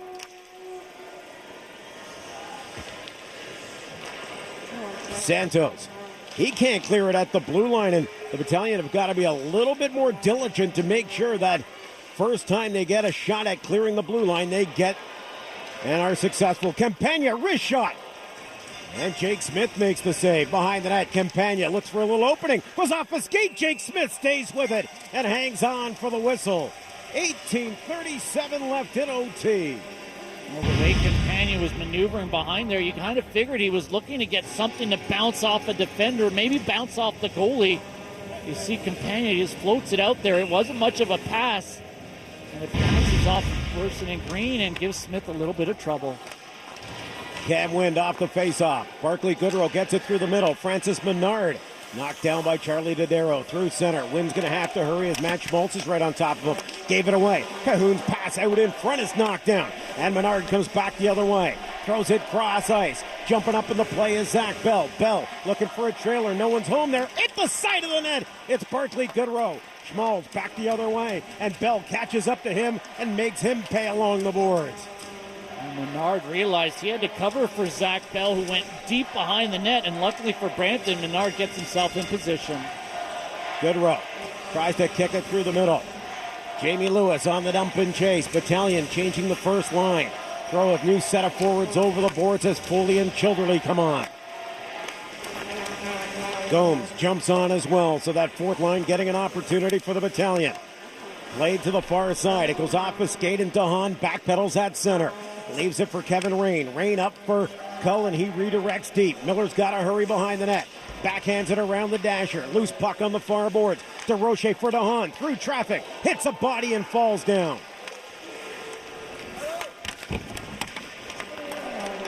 Folia bounces it to the blue line. Rain keeps it in, but it's clicked away and picked up by Childerley. Childerley hangs on to it. Wrist shot right into the chest of Palaziz, and he hangs on and gets the whistle. Well, we know Brampton has put out all four lines there. Sudbury's, they're going to maintain as well. We talked about last night's game, and maybe that shows you the strength of needing to roll four lines. One thing I want to watch, Francis Menard was really laboring as if he had blocked a shot or if he was hurt. And we'll see if he comes out for his regular shift for the Battalion.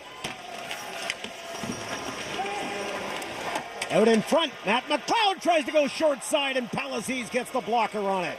Zach Bell at the point. Rolls it back in the corner. Blake Clark behind the net, trying to work it back out front. Turnaround shot from Clark. Hits a skate. Back to the point. High shot from the point. And a big save from Palaziz again. Clark gets it away, and Palaziz somehow got a piece of that one. Didn't see it coming, though. Working it over is Nick Paul. Blake Clark through traffic. Loose puck, and Heater scoops it away. Big opportunities for the Battalion in the early going of overtime. Dylan Bluchis is hurt on the play.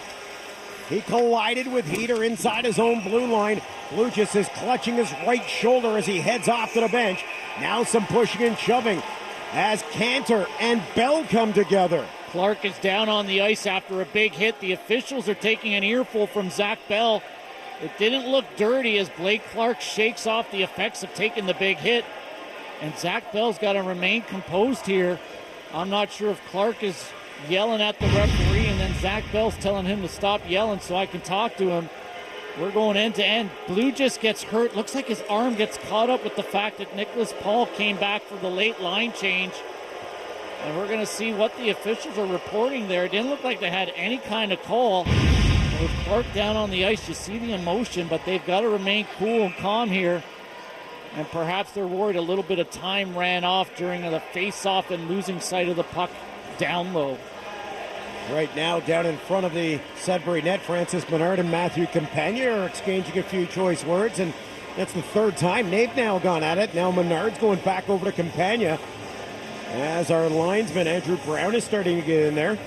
Well, Menard and Campagna have had their own battle all game long, so I don't think this has anything to do with the fact that Clark ended up on the ice and Brampton was saying it was a late hit.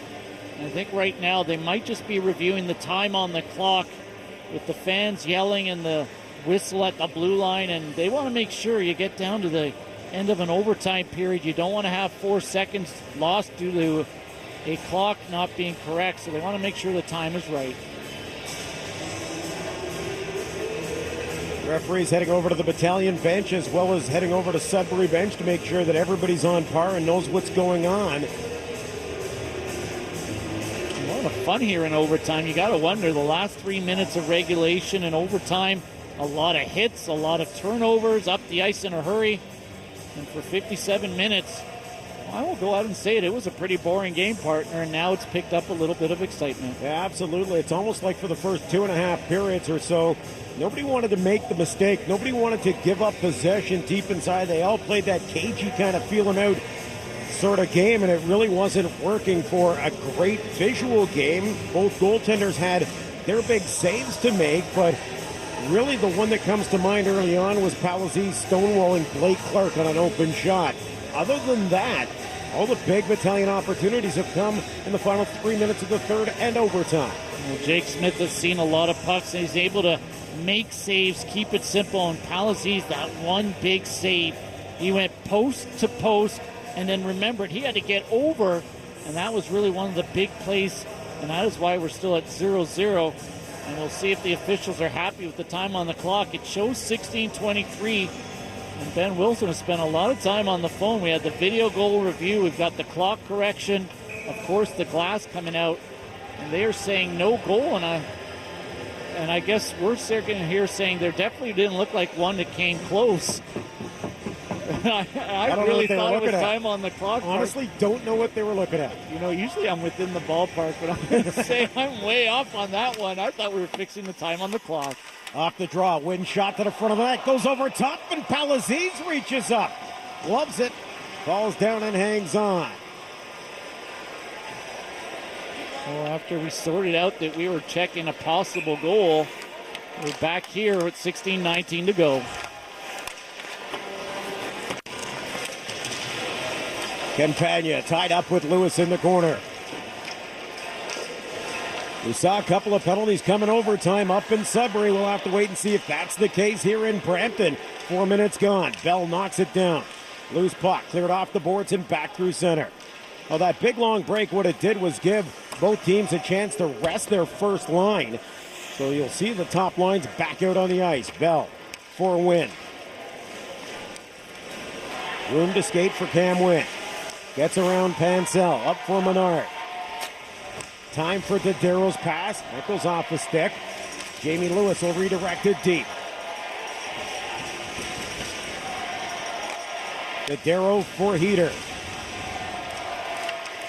Harris dives down low. Santos follows him into the end boards. Miller trying to work it free. Robinson lost the handle on the puck, trying to get it through traffic. Cantor takes the hit as Santos throws the body, and Miller steps up to meet Harris, but they blow it down. And there's the energy and the compete level. We see all the way to the whistle here.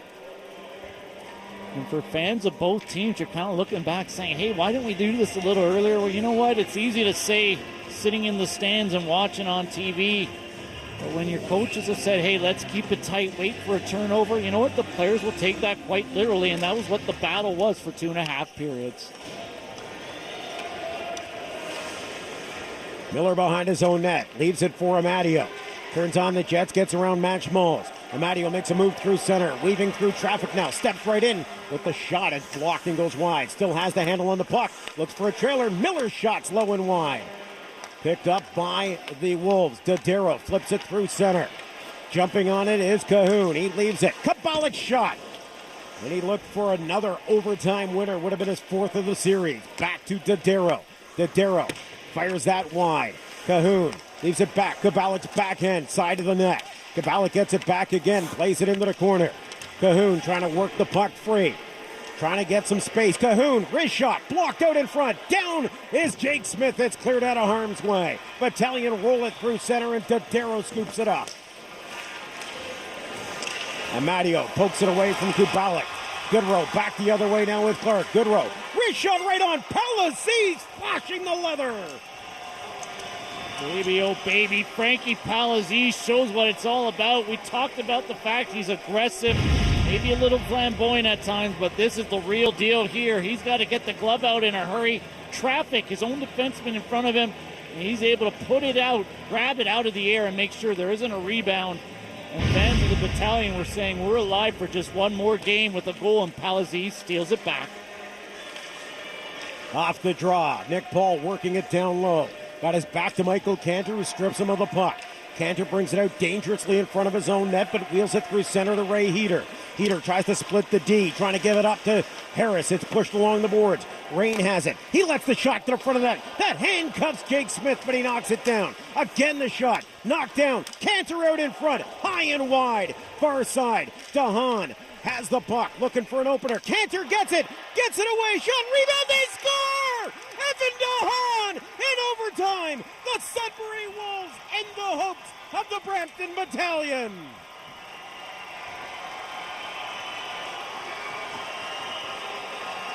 Some great play, determined play by the Battalion. but it was Sudbury Wolves with some urgency in the forecheck that made it look real easy here in overtime. 5-6 scoring opportunities, and they find a way to win the series. Evan DeHaan with the open net. Jake Smith out of the net. And the Sudbury Wolves, a 5-game victory over the Brampton Battalion, ending this season for the Brampton Battalion as they leave for North Bay next year. 13:37 left in overtime, and Evan DeHaan is the one who gets it, all going for the Sudbury Wolves. Jake Smith sees it get behind him, and it just trickles behind. It all started with a shot from the point that Jake Smith couldn't handle, went across his body, and Sudbury kept the pressure up and have advanced to the next round here in the Eastern Conference. Huge goal from Evan DeHaan, eliminating the hopes of the Brampton Battalion fans of any comeback thoughts. A 5-game win. 4 in a row for the Sudbury Wolves as they knock off the Brampton Battalion. And there you see the congratulatory handshakes after the final game of any series. Well, folks, this is the end of hockey here for the OHL in Brampton. Certainly, partner, this is not what folks wanted to see. They were figuring they could at least get by that first round. Well, I'll tell you one thing. A lot of people know that, let's face it, if you don't win the Memorial Cup, your last game is going to be a loss. So why not on home ice in front of a lot of fans that have come out to see them and supported them on a long-term basis? Well, a lot of fans here in Brampton, they've come out on a regular basis. I know a lot of people around the league kind of make a joke about Brampton and fan support, but I tell you, partner, a lot of people put a lot of heart and soul to supporting this team. You can definitely appreciate the fact they didn't want to see it end, at least in the first round. Well, the star of this series, and as you look at some of the people that wear the battalion logo in the stands, and some of the people that have put the heart and soul into this, there are a lot of diehard, I will say diehard fans that are huge battalion fans that when all is said and done, they will not have a team next year, but more importantly, for the players moving on, they do have a new home to go to. And the fans of North Bay are going to get a team that has made the playoffs on a consistent basis every year. I think we'll just let the pictures do a little bit of the talking here towards the end.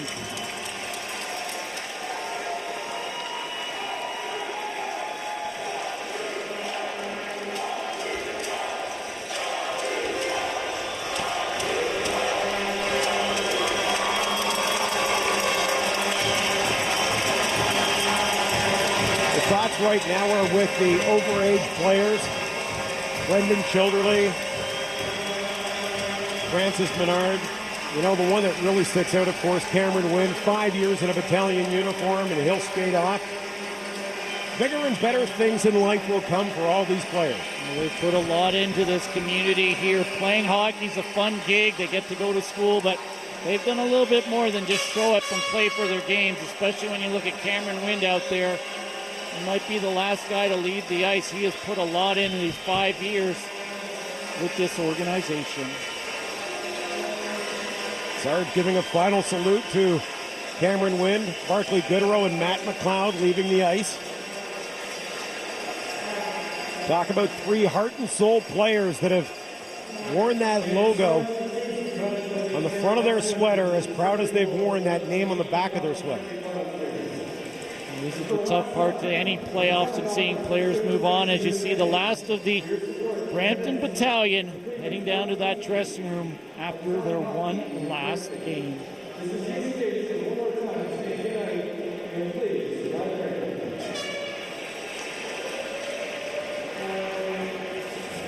We'll take a quick break here on Battalion Hockey Live on Rogers TV, and we will come back with some final thoughts, some final words, and some final reactions. Need a little time to gather ourselves. We're coming back.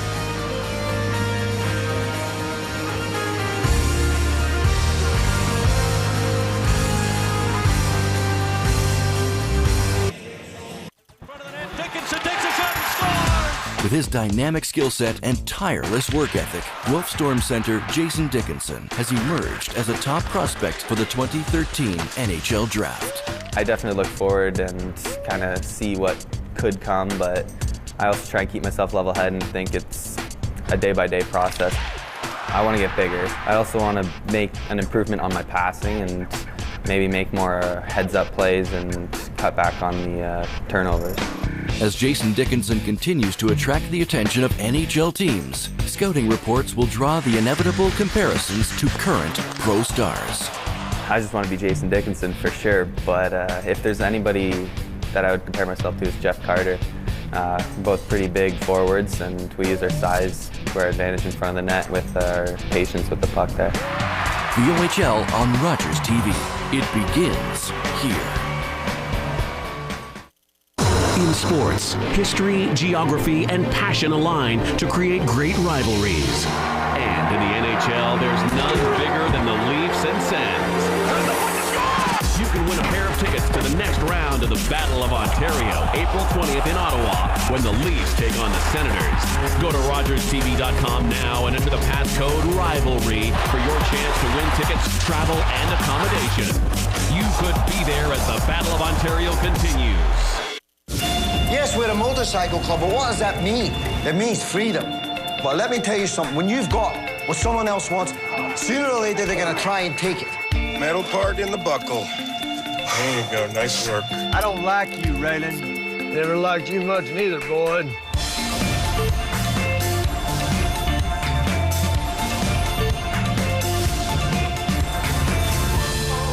Order through your remote on channel 335. Here with Cameron Wins. If there is any possible way to put your thoughts into words, could you do that for us right now?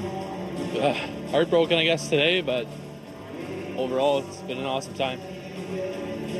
We've talked to you before. I mean, take a second and look back on what all of this has meant to you, this experience, how you've grown as a hockey player, but as a person as well, playing all your years with the Brampton Battalion. I'm definitely grown as a person, that's for sure. Came in at 16, didn't play a lot, but was surrounded by good guys, good leaders, and, grown as a person. Under the wing of, Cody Hodgson, Matt Duchesne, those kind of guys have kind of grown into a man, so it's been a good time.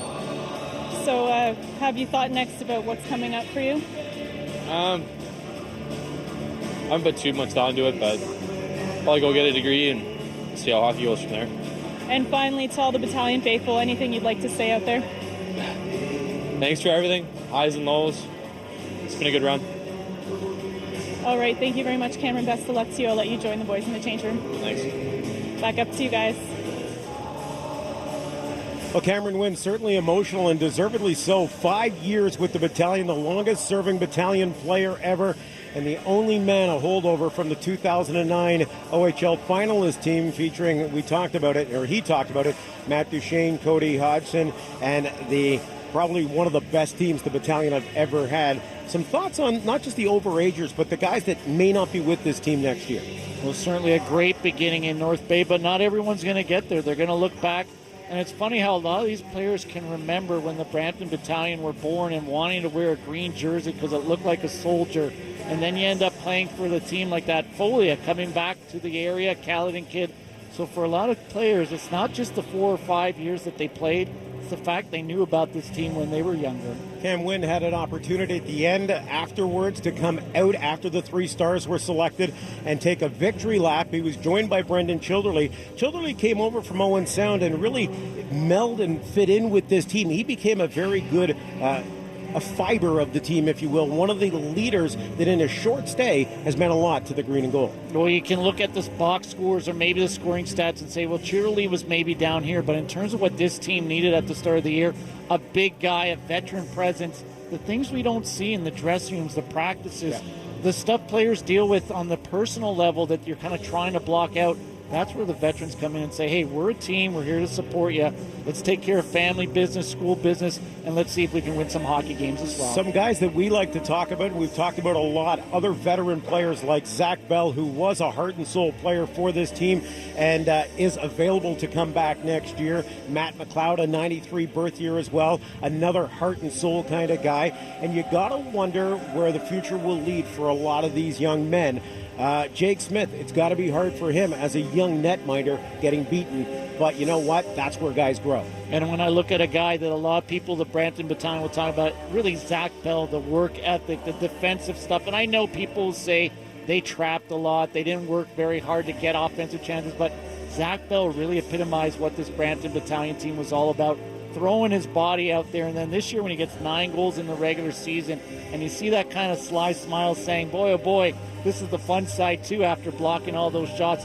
Really, if Zach Bell ends up in North Bay, he'll be the #1 hero there. The fans will love his hockey game if they don't love it right now. Well, here's a guy that in the second intermission and in the overtime intermission came out, dealt with some of the young fans that were walking around in battalion uniforms, gave away a couple of sweaters, and was really just the kind of guy that you would want to have as maybe the face of your team. But we talk about a face of the team, talk about a guy like Barclay Goodrow, who was the captain, had a breakout offensive year, and I know big things. 2 undrafted guys in Bell and in Goodrow, not to mention Cam Wynn. But these guys, if they want, have a pro hockey career ahead of them. And certainly maybe not being drafted is an advantage here because they kind of choose where they want to go. And I'll give Barclay Goodrow a lot of credit.